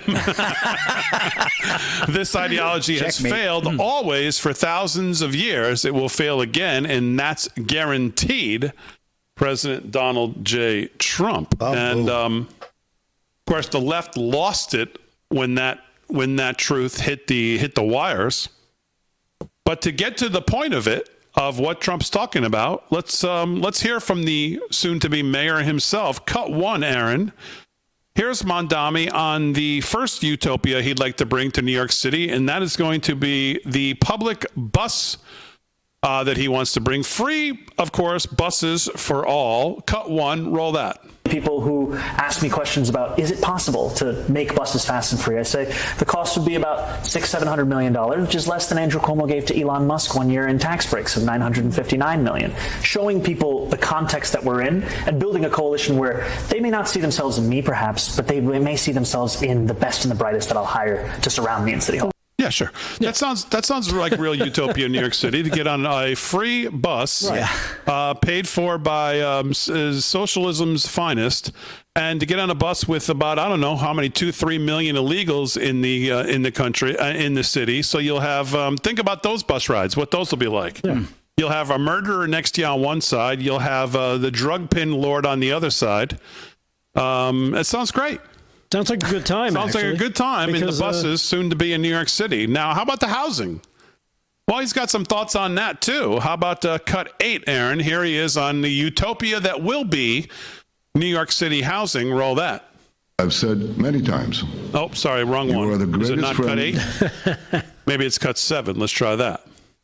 Further toward the Vienna model, we'll have to go beyond the market. We can establish community land trusts to gradually buy up housing on the private market and convert it to community ownership. Oh, great. We can give tenants a right of first refusal to buy out their landlords when buildings go up for sale. And we can fully commit to a new era of social housing, ending subsidies for luxury housing development and using our wealth to build beautiful, high-quality social housing projects that offer good homes and strong communities to everyone. We won't decommodify housing overnight, but we know what we have to do, and we have history to guide us. I mean, that's frightening. All you landlords in New York City, all you business owners, all you Goldman Sachs guys. How's it sounding in New York City? How do you think it's going to be pretty soon? Yeah, how's that real estate market looking? If you're a real estate, where are the guy for some $1 million listing in New York City? How they thinking this is going to shape up? Oh man. Well, the house I'm flipping in Great Neck has just gone up in value, that's for sure. People are going to be fleeing. Yes. Fleeing is not even the word. I mean, it'd be like COVID all over again. And I got to be honest with you, I feel like it's blood money. I cannot believe it. I just watched that video. And this guy's such a hypocrite. You guys see the story, like his Airbnbs, top dollar he gets down in like the islands? No, really? No. Really? Yeah. I'll find the story, but I read it over the weekend. He's just another liar. $100 million in new legal aid for illegal immigrants facing deportation. He's called for that. He calls that actually the cornerstone of his campaign. He's got $6 billion annually for universal child care. He's got that put aside. $700 million for free bus transit, as you just heard. 200,000 affordable housing units. 200,000 affordable housing units, partially relying on federal funding, going back to President Trump's tweet, for NYCHA, which faces a $40 billion repair backlog. A new Department of Community Safety. Sounds wonderful. That sounds helpful. Utopia has come to New York City. They're going to strip the NYPD of traditional duties like traffic enforcement and homeless outreach. So NYPD will hand those duties over to the Department of Community Safety. Let's think about what the people who work for that department are going to look like. The Department of Community Safety. I'm sure they'll all fit the bill right out of central casting as well. And so he thinks the money is going to come for all of this, which I don't know, add that up. Just even what I read you, I think is a cool Besides the $40 billion repair backlog for the NYCHA, forget that. Just alone, you're probably at a couple $2 billion there. So your corporate tax rate's going to go through the roof. You're going to have businesses with a 9% tax. He'll yank tax exemptions from all major universities to try to help fill the gaps. And, of course, he won't fill the gaps with that. So you'll just get taxed to death. You'll get crushed by the iron fist of government. It'll be in every hand, every pocket of your being. Yeah, but you know what, Damon? But it'll be for the betterment of all of you somewhere down the line. Somewhere down the line. Oh, yeah. I want a free house. Forget about today because it's going to be better tomorrow. You're going to get a bus ride. So enjoy that. Free bus rides, free housing, and your free grocery stores. Yeah, right. Will the government wipe my tuchus also when I get on the bus? Well, here's that story from the Post. The Silver Spoon Democrat New York City mayoral candidate Zohan Mandami, a longtime Airbnb foe who pushed the abolition of private property, yet his filthy rich parents have rented their posh Ugandan compound on the site for nearly a decade. It's got 5 bedrooms, 4 bathrooms. It's a villa. It's overlooking the ocean. It's got infinity pools, and apparently it's worth millions. So this guy's a clown. He's another communist who, oligarch who lives one way and talks another. All right, 12 minutes past the hour, live from Studio 6B. We'll do some more news with Paul when we get back. Live from Studio 6B on a Monday night.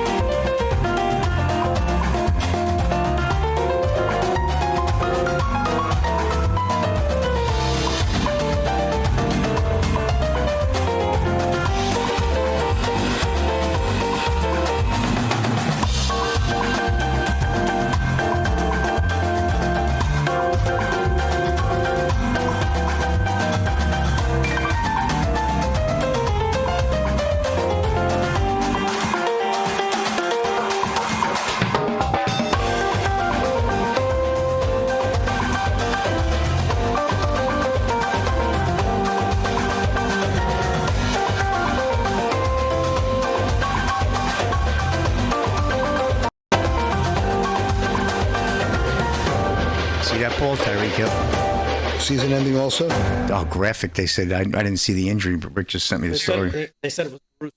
Oh my God, he's had a I'm tired of gruesome. He's had a hard luck year. Gruesome. Yeah. Did it look like it just snapped? Did he bend the wrong way? Oh really? What was it like Joe Theismann? Monday Night Football. Remember Joe Theismann or Lawrence Taylor? Oh. Taylor just waving, come on, get out here. The snap was so loud. There was a kid. It's like a wishbone. Who was it? He played for Miami. Running back. He recovered. Still had a career. Near the goal line.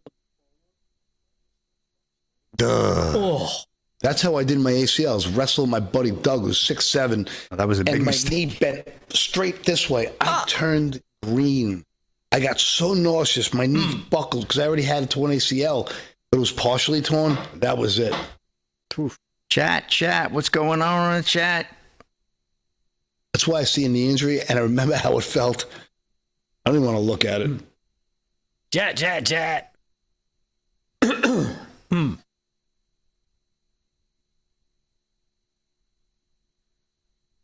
Jekyll Hollow says, Fran, your transition music is smoking. Yeah, very good. Thank you. Unbelievable. That's very good music. That's in the rumble. He's a rumbler.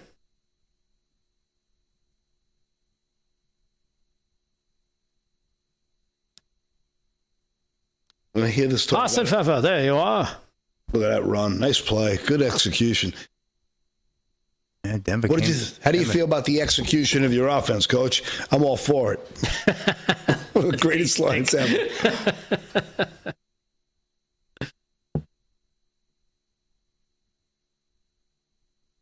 Damon, are you going to tell me what's on your shirt?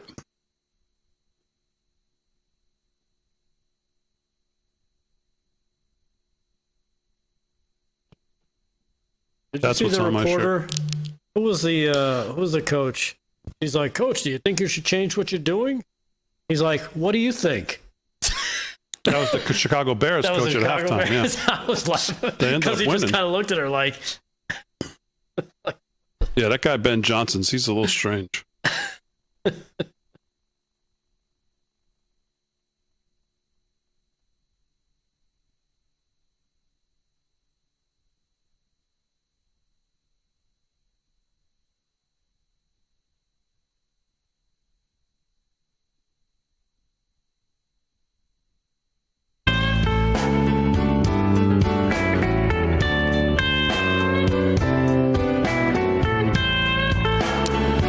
Sound like the blues on a Monday, 17 past the hour. Let me talk to you about our friends over at Tax Network USA. Do you owe back taxes? Are your tax returns still unfiled?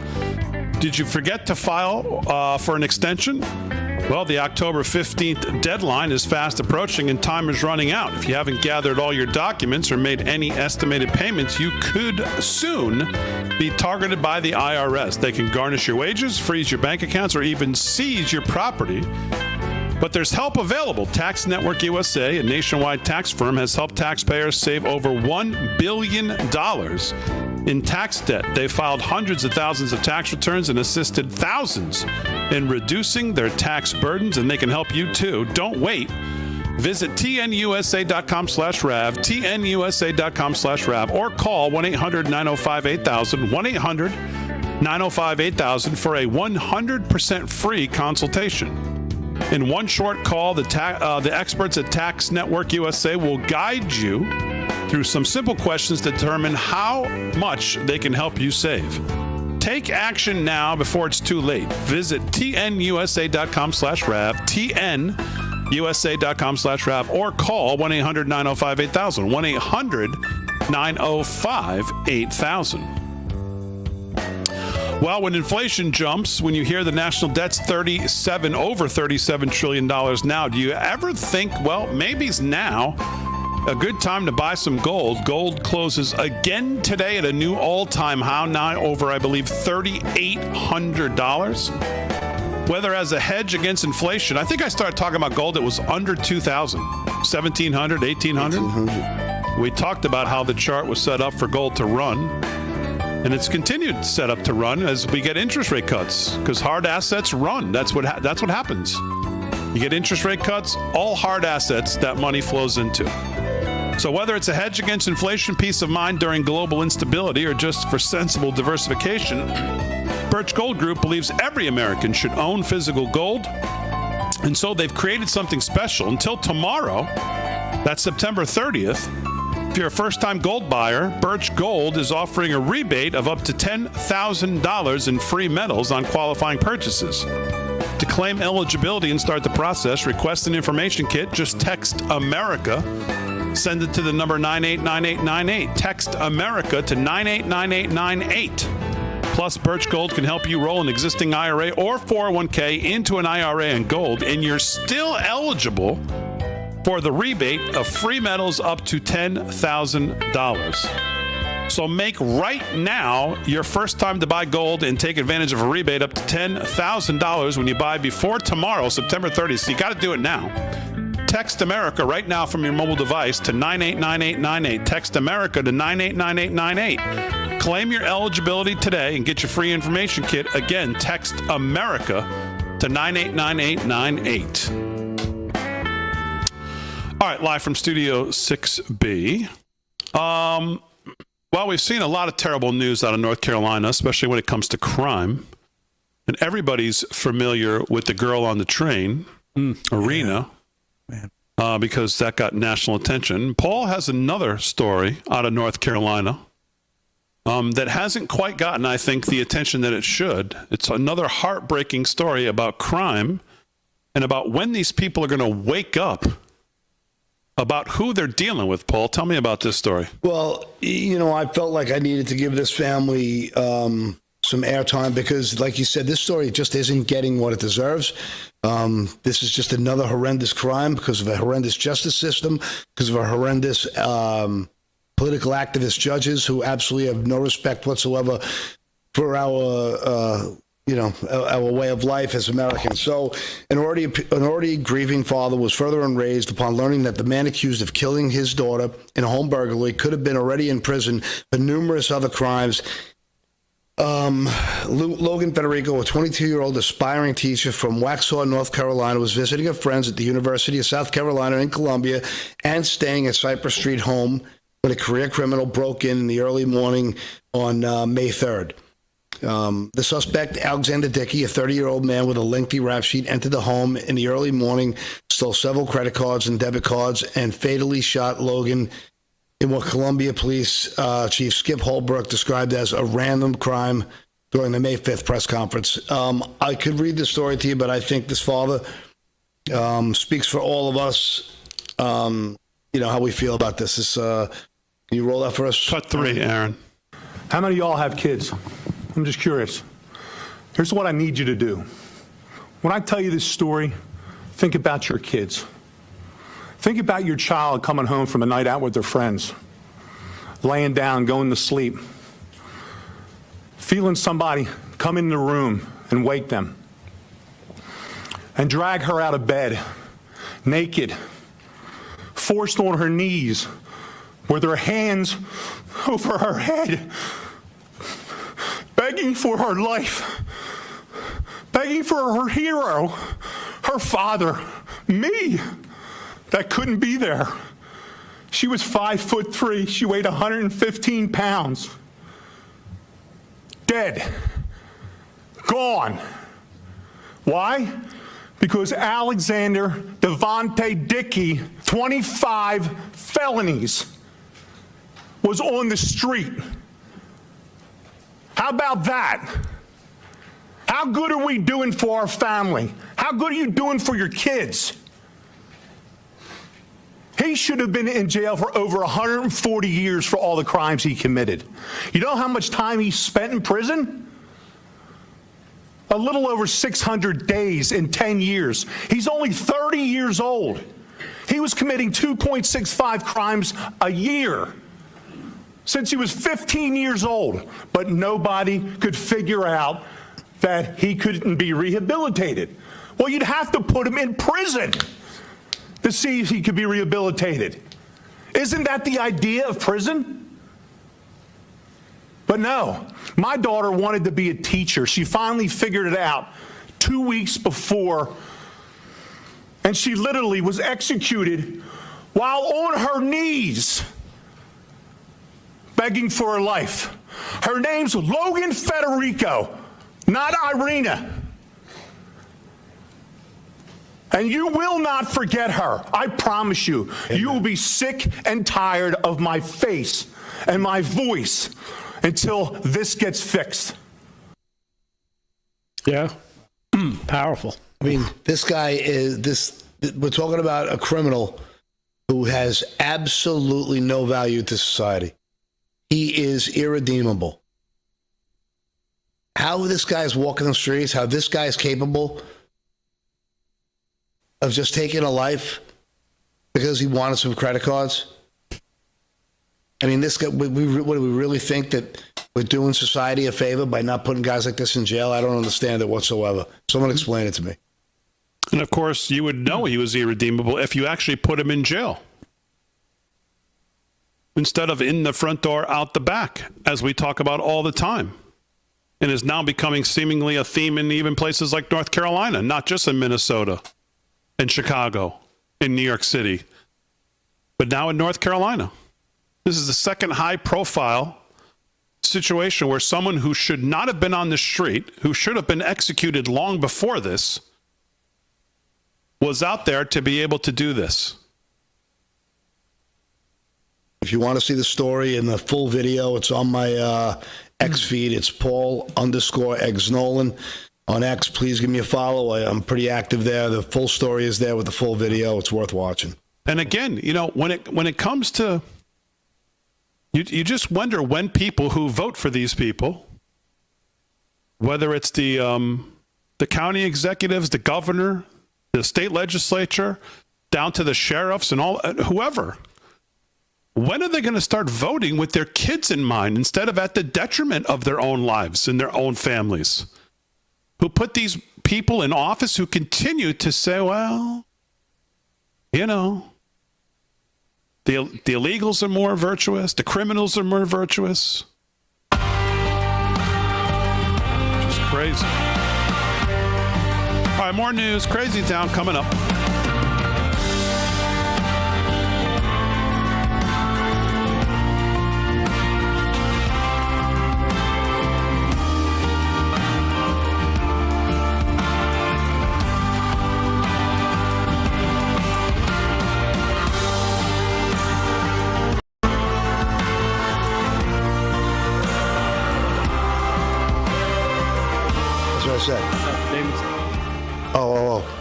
Oh yeah. The shooting happened in South Carolina. Right. Yes, I saw that.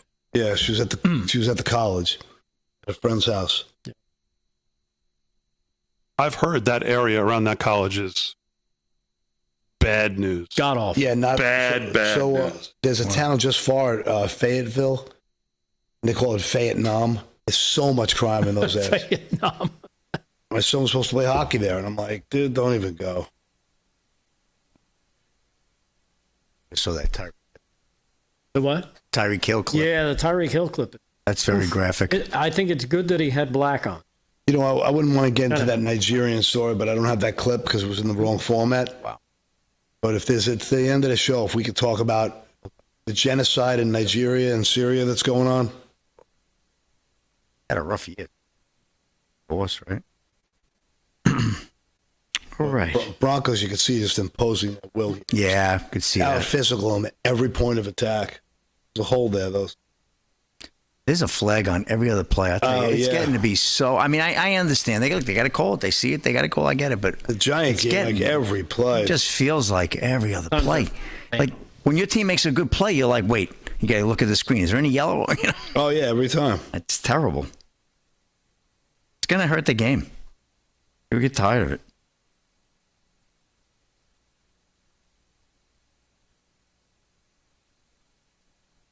Commander Mike said it best. Stay strapped.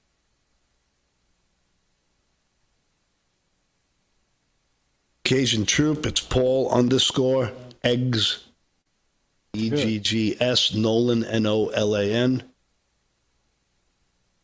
On X. I try to follow back. Usually what happens is you follow back only a few people at a time, and then it says you can't follow back. So then what I do is anytime someone comments or retweets, I try to follow them back then. Just we're only allowed to do, I think, 15 follow backs at a time.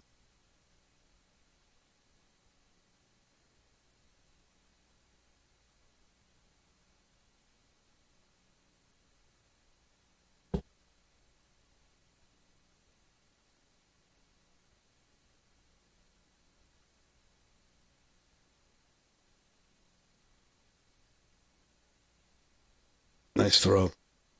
Also on my XV, there's some interesting stories about the Nigerian crisis of Christians being persecuted. Syria as well.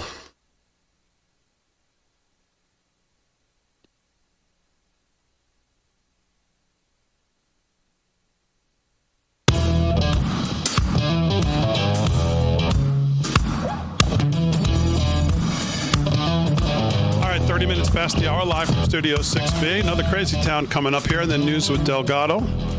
But we're doing news with Paul Nolan, and I guess some other, what do we have? We found another sleazy investment banker somewhere, Paul. Is that the news? Yeah, this is brutal. Howie Rubin, he's a prominent investment banker charged with sex trafficking.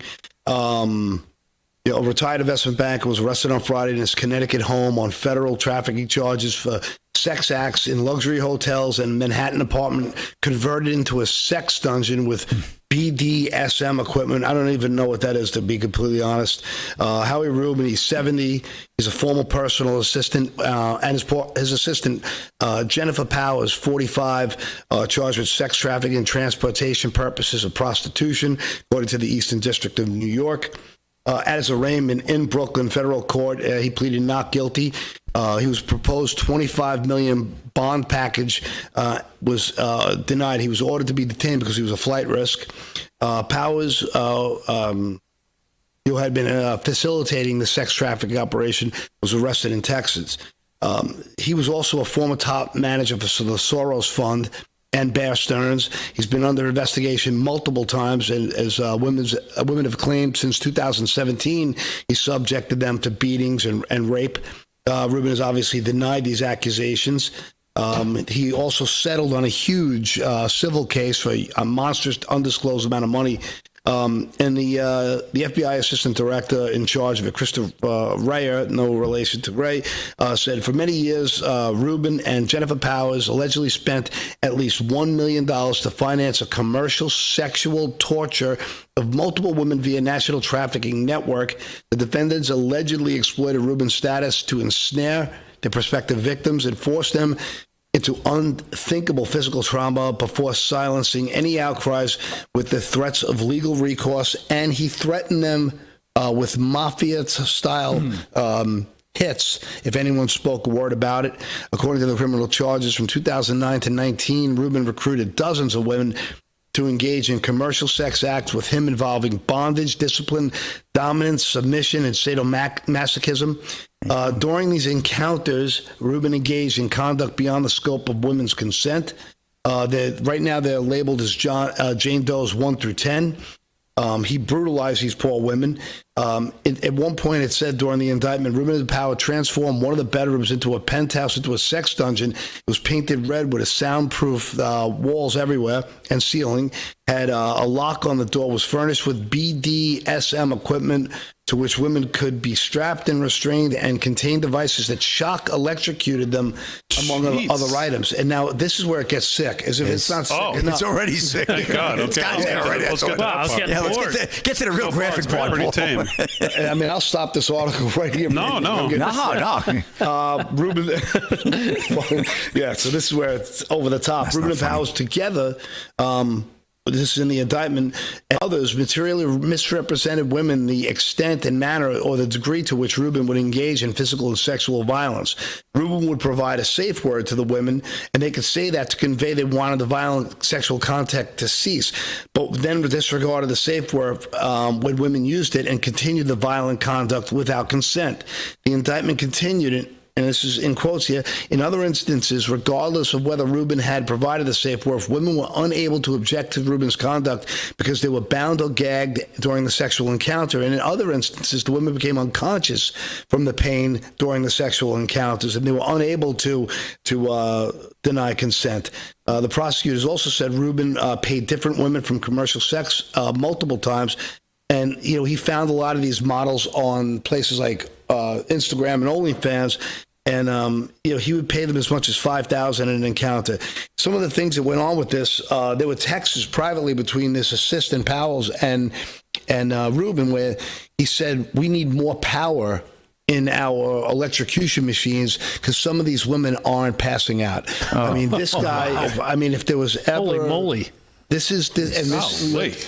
talking about the sickest of the sick. These people are depraved. This is, the elite class that really does whatever they want. There were other articles that talked about this that said that they drug these women most of the time with Valium and alcohol. So if this guy doesn't get a brick thrown at him, brick thrown at him, I don't know what constitutes justice. I just really would like to see law and order restored in this country. What does it say that I'm sitting here listening to this story and thinking, take out this guy's name and how many people in Washington, D.C. could you plug that name into and have a similar story? I don't know. I don't know.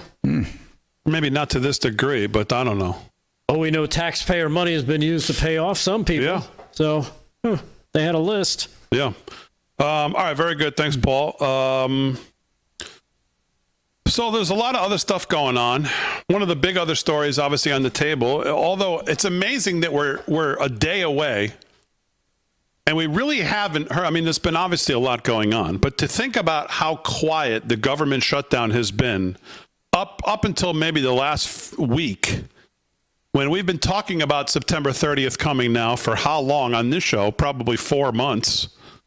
I was raising the red flags on CRs well before 3-4 months ago, after the last one, after we're always told there's some reason we have to have another one. But so Schumer had a meeting today with the president. Remember the last time they did this, Pelosi and Schumer, they actually went into the Oval. Yep. Well, they learned their lesson. They didn't want anything televised this time because they got smacked around so hard that time. They said, no, we're not going to do this in front of the cameras. And so here's Schumer today, cut 2, Aaron, on Shutdown Talks. Roll that. You know, we Democrats have been pushing for a meeting and a real negotiation, which they haven't done. They've just done their own bill. And so I called John Thune Friday afternoon, and I said, come on, let's sit down. The only way we're going to get this done is a serious negotiation, and we need the president as part of it. We need Speaker Johnson. Let the 4 leaders and the president sit down.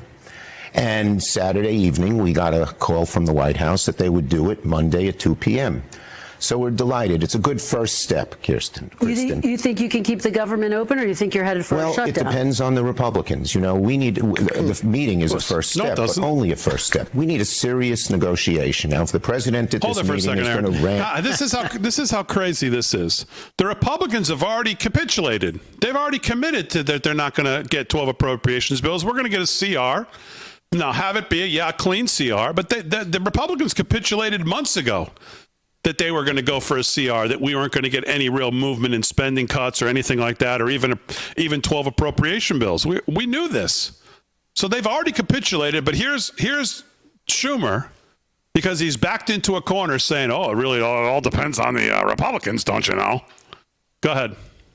And just yell at Democrats and talk about all his alleged grievances and say this, that, and the other thing. We won't get anything done. But my hope is it'll be a serious negotiation. You know, I saw Leader Thune say there were many serious negotiations. We didn't shut the government down when they were in the minority. You know why? Because I, as majority leader, sat down and negotiated with them. And we had to come to a compromise where neither side got everything it wanted. So if they're serious, I'm hopeful we can get something real done. Yeah. All right, sure. If they're serious. This guy's such a clown. I mean, it's a joke. Yeah. I mean, a total joke that somehow this is getting framed. Now, and you think about, if you think about the difference in the parties, you think about Speaker Johnson, who the president seems to think he's done a great job. I don't necessarily agree with that at all. Thune, I was not a fan of, obviously, a McConnellite coming in. Not a fan of him either. But you think about Thune from South Dakota and Johnson from Louisiana, and you think about Hakeem Jeffries and Chuck Schumer, and you wonder how anything can get done. 2 conservative states against 2 communist states. And they're arguing about money for illegals and other things. And Delgado, I know you got a couple thoughts on this as well. Yeah, well, what people should know about a government shutdown right now, here from CBS News, Damon, Republicans, Democrats are in Washington. They remain at odds over how to fund the government and avoid the shutdown by October the 1st, which we know is Wednesday. Congressional leaders emerging from a meeting at the White House today made little progress. As a matter of fact, here is J.D. Vance, what he had to say after coming out of the meeting, basically saying we're headed for a shutdown. Here he is, cut number 10, J.D. Vance speaking about the meeting he had with Democrats and their demands. Cut 10, check it out. Actually, 11. One of the things I admired about the president, but frankly the entire team's approach during the conversation we just had with Chuck Schumer and Hakeem Jeffries was, they have some crazy ideas. Giving taxpayer money to illegal aliens for health care, that's a crazy idea. Funding transgender surgeries in Peru, that's a crazy idea. But they had some ideas that I actually thought were reasonable, and they had some ideas that the president thought was reasonable. What's not reasonable is to hold those ideas as leverage and to shut down the government unless we give you everything that you want. There were multiple times where Leader Jeffries or Leader Schumer would say, you know what, we should be doing this. And the President of the United States would say, yeah, absolutely, let's have that conversation. But we're going to do it in the context of the people's government being open. We're not going to let you take the people's government hostage and then give you everything that you want. And that's really the state of the negotiation. Yeah, let's have a conversation. Let's have a negotiation. But we're not going to shut down the government because we won't give the Democrats everything that they want. Yeah, and some of the things they want is money for illegals so they can get free health care, among many other things. Here's a take from economist Peter St. Onge. I don't know if you ever heard of this guy. He is a economist. He calls himself a recovering professor and former bartender. And here he is talking about what you can expect on a government shutdown. We're only going to play like the first 40 seconds of this, Aaron. Cut number 10. Check it out. The federal government is about to run out of spending authority, meaning every federal activity Donald Trump deems not essential is shut down. If this happens, this would instantly lay off hundreds of thousands of federal bureaucrats, no DOGE required. In fact, the White House has already ordered federal agencies to, quote, prepare mass layoff plans, but also automatically defund an army of millions of left-wing NGOs. It would instantly balance the federal budget. Who knew it was that easy? So federal spending is voted 1 year at a time, and it runs out at midnight tomorrow. Yeah, so you can pretty much cut it right there, because that's all you need to hear. It's simple as that, and I didn't realize it was that simple. He goes, as soon as you cut that out, all that spending for the NGOs and all that stuff, all of a sudden it starts to balance out the budget. Honestly, I'm all for a government shutdown. Give us 45 days or 60 days off. Save that money, and let's start balancing the budget. He actually said you could shut it down for a year, and then nothing would change, because the president gets to then determine, okay, these people can get paid. Yes, you can open up the parks. Yes, you can do this. It all comes from there. So it's another little, I guess. Maybe they know about this. I'm sure smarter people than us know about this, that the president and the White House can do some of these things if they do decide to let the Democrats have their Schumer shutdown. I have called for the government shutdown for probably all 10 years I've done this show. Yep, you always say that. And the Republicans have never been on board. They've always been more afraid of the shutdown than the spending. Always. They always got kicked around and lit up by Pelosi and Schumer. They would never go to the max and actually shut it down, even though we described what the shutdown really means, what the percentage of things that actually shut down, how the essential things still get paid, what the order is. It's all there. The tax revenue still comes in. We've talked about this, but now maybe we'll actually get to the finish line here, and people will actually see that not that much changes. All right, we'll wrap it up when we get back for a Monday right after this, live from Studio 6B.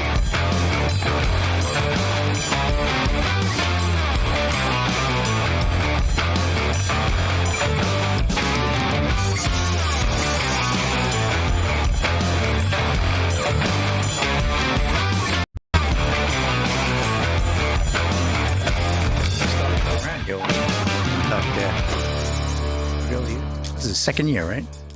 He's looking good. Denver's going to be a force again.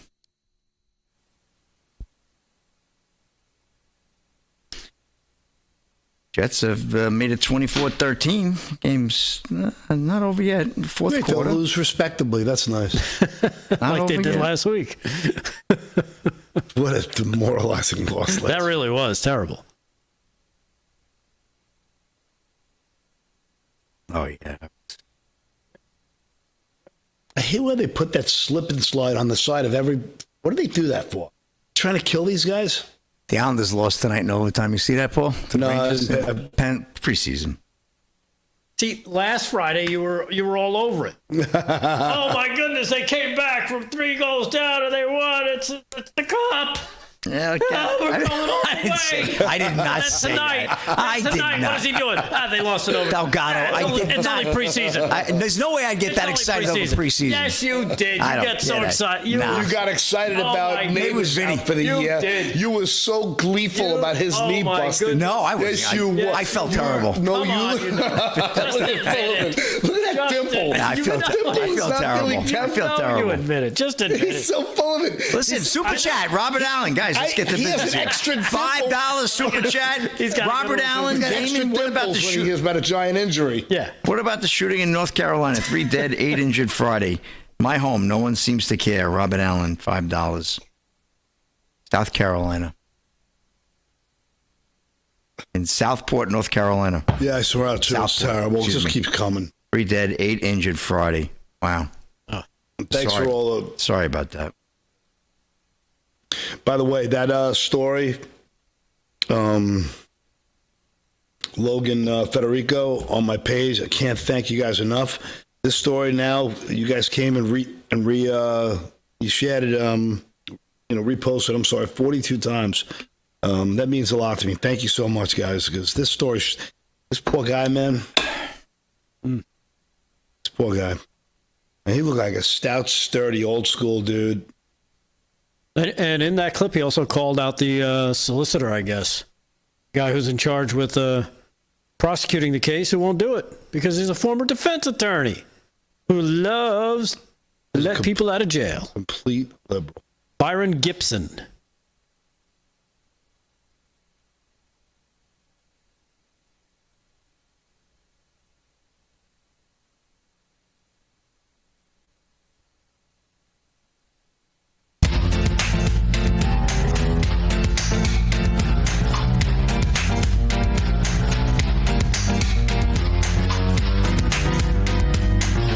All right, 13 to the hour, live from Studio 6B, Real America's Voice on a Monday night. We'll wrap it up here. We'll get to some more sports with Slick and more stories with Delgado. But let's get to our second crazy town of the night. We talked about Portland and what was going on there a little earlier in the show.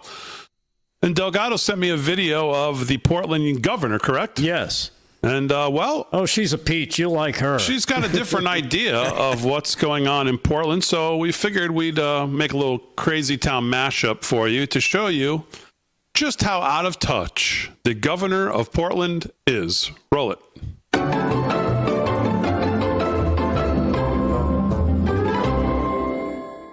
In my conversations directly with President Trump and Secretary Noem, I have been abundantly clear with them that Portland and the state of Oregon believe in the rule of law.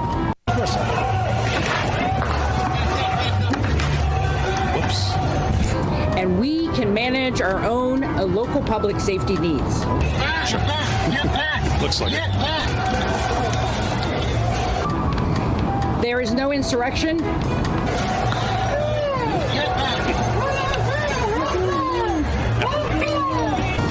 There is no threat to national security. And there is no need for military troops in our major city.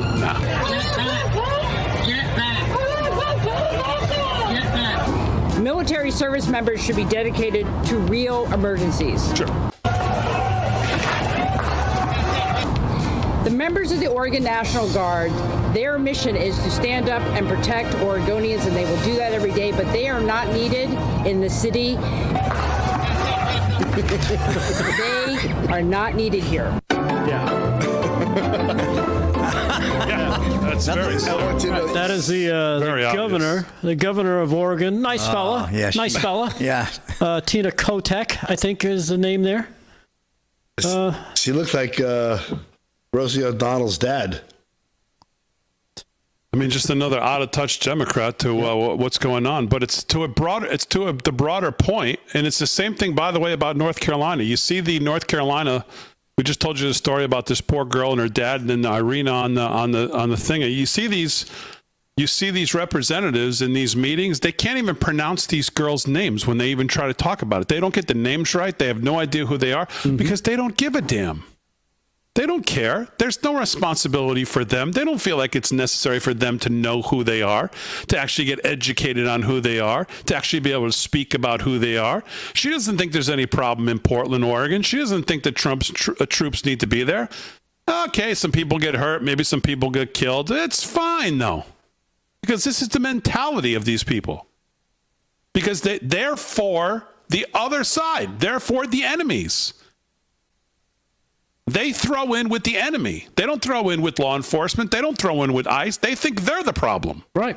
She even has a senior advisor, Christina Narayan, who is her legislative director when she was with the Oregon House, who was arrested throwing firebombs, mortars, and other projectiles at officers outside the East Portland Community Policing Center back in 2020. Yeah. But that's one of her girls. Probably got a raise. Yeah, exactly.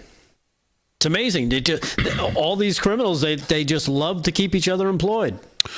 Delgado, I know the other thing you've been keeping an eye on is what's going on in New Jersey. This race seemingly has tightened up. We've been talking about New Jersey and whether really the momentum is there to turn New Jersey, I mean, I guess we could say red, maybe even purple would be an improvement, but certainly red would be a big improvement. What's going on in the governor's race there? Well, let's see. Well, it is a blue state that's been known by, but with the governor's race between Mikey Sherrill and Jack Ciattarelli, the blue state, according to the Atlantic, that is now turning into a bellwether. Nobody thinks that New Jersey is a swing state, not yet anyway, according to the Atlantic. They're getting a little nervous. If they're writing this in the Atlantic, they're getting nervous because Mikey Sherrill is not prone to hyperbole. The Democratic nominee for governor in New Jersey is measured and mainstream, they say. Is it Mikey or Mickey? Mickey or Mikey, whatever. He likes it. Yeah, exactly. And they claim New Jersey is no one's idea of a swing state. It hasn't voted Republican for president in nearly 4 decades, and it last elected a GOP senator during the Nixon administration. But the Garden State has been moving rightward the past few years. Donald Trump came within 6 points of winning the electoral votes last year, and the governor's office has historically toggled between Republican and Democrat. Here's a little bit from the wannabe Democratic candidate for New Jersey governor. Here is Mikey, whatever her name is, Sherrill, talking about what she wants to do when it comes to, schools in New Jersey. Check this out, cut number 11.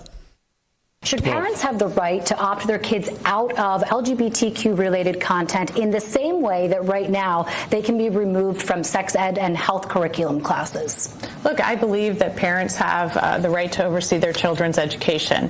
I would push an LGBTQ education into our schools. Parents have a right to opt out of a lot of things, but this is not an area where they should be opting out, because this is an area of understanding the background of people throughout our nation. And right now we see, for example, at the Naval Academy, an erasure of history. Yeah, and what she leaves out is she doesn't want to understand the background of the parents who don't want their kids indoctrinated this way. You see, she only sees the background the way she wants to see it, which is exactly what is wrong with the Democrat Party. Hopefully this helps get the Republican Jack Ciattarelli elected. I mean, that's another crazy town right there. It's too short, but I mean, that's crazy town. Yeah. Everything this woman talks about is crazy. Insane.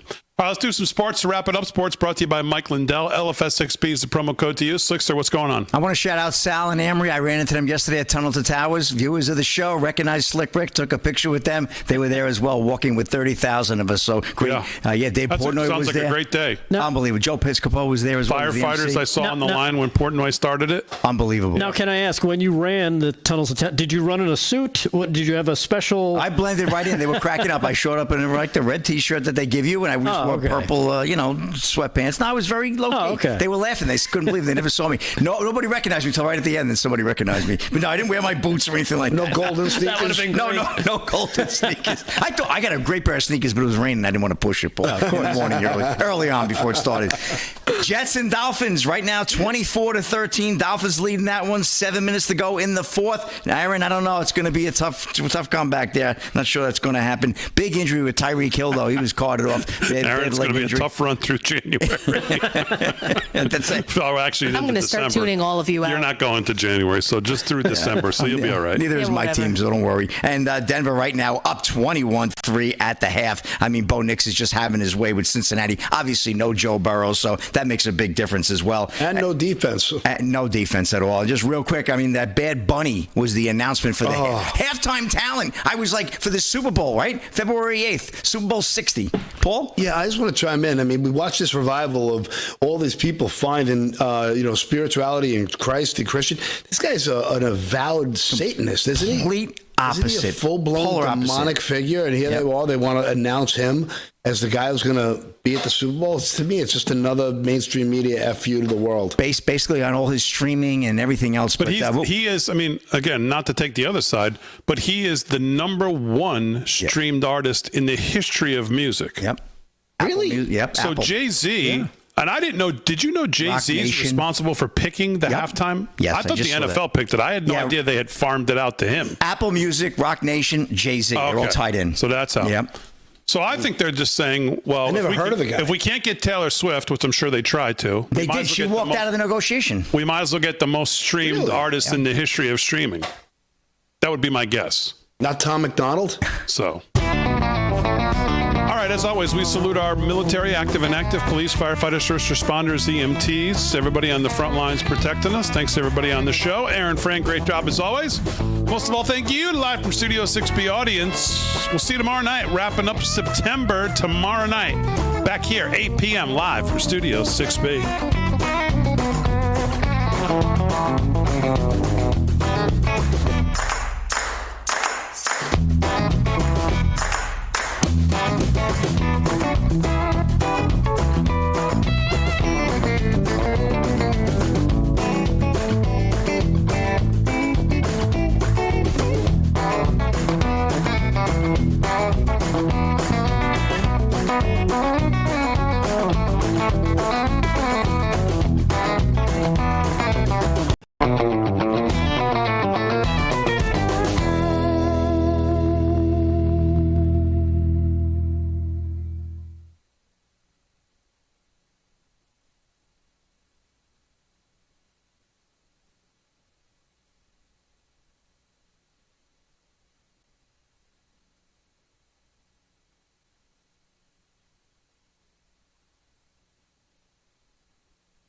Click below for your free info kit from Birch Gold and diversify your savings now. This right here is confidence in a bottle. Not only does it change you on the outside, but something in the inside, knowing that you're looking better. It makes me feel so much more confident than I've ever felt in my life. They are some of the hottest videos on social media. Those videos claiming to instantly get rid of bags under your eyes. Well, today we're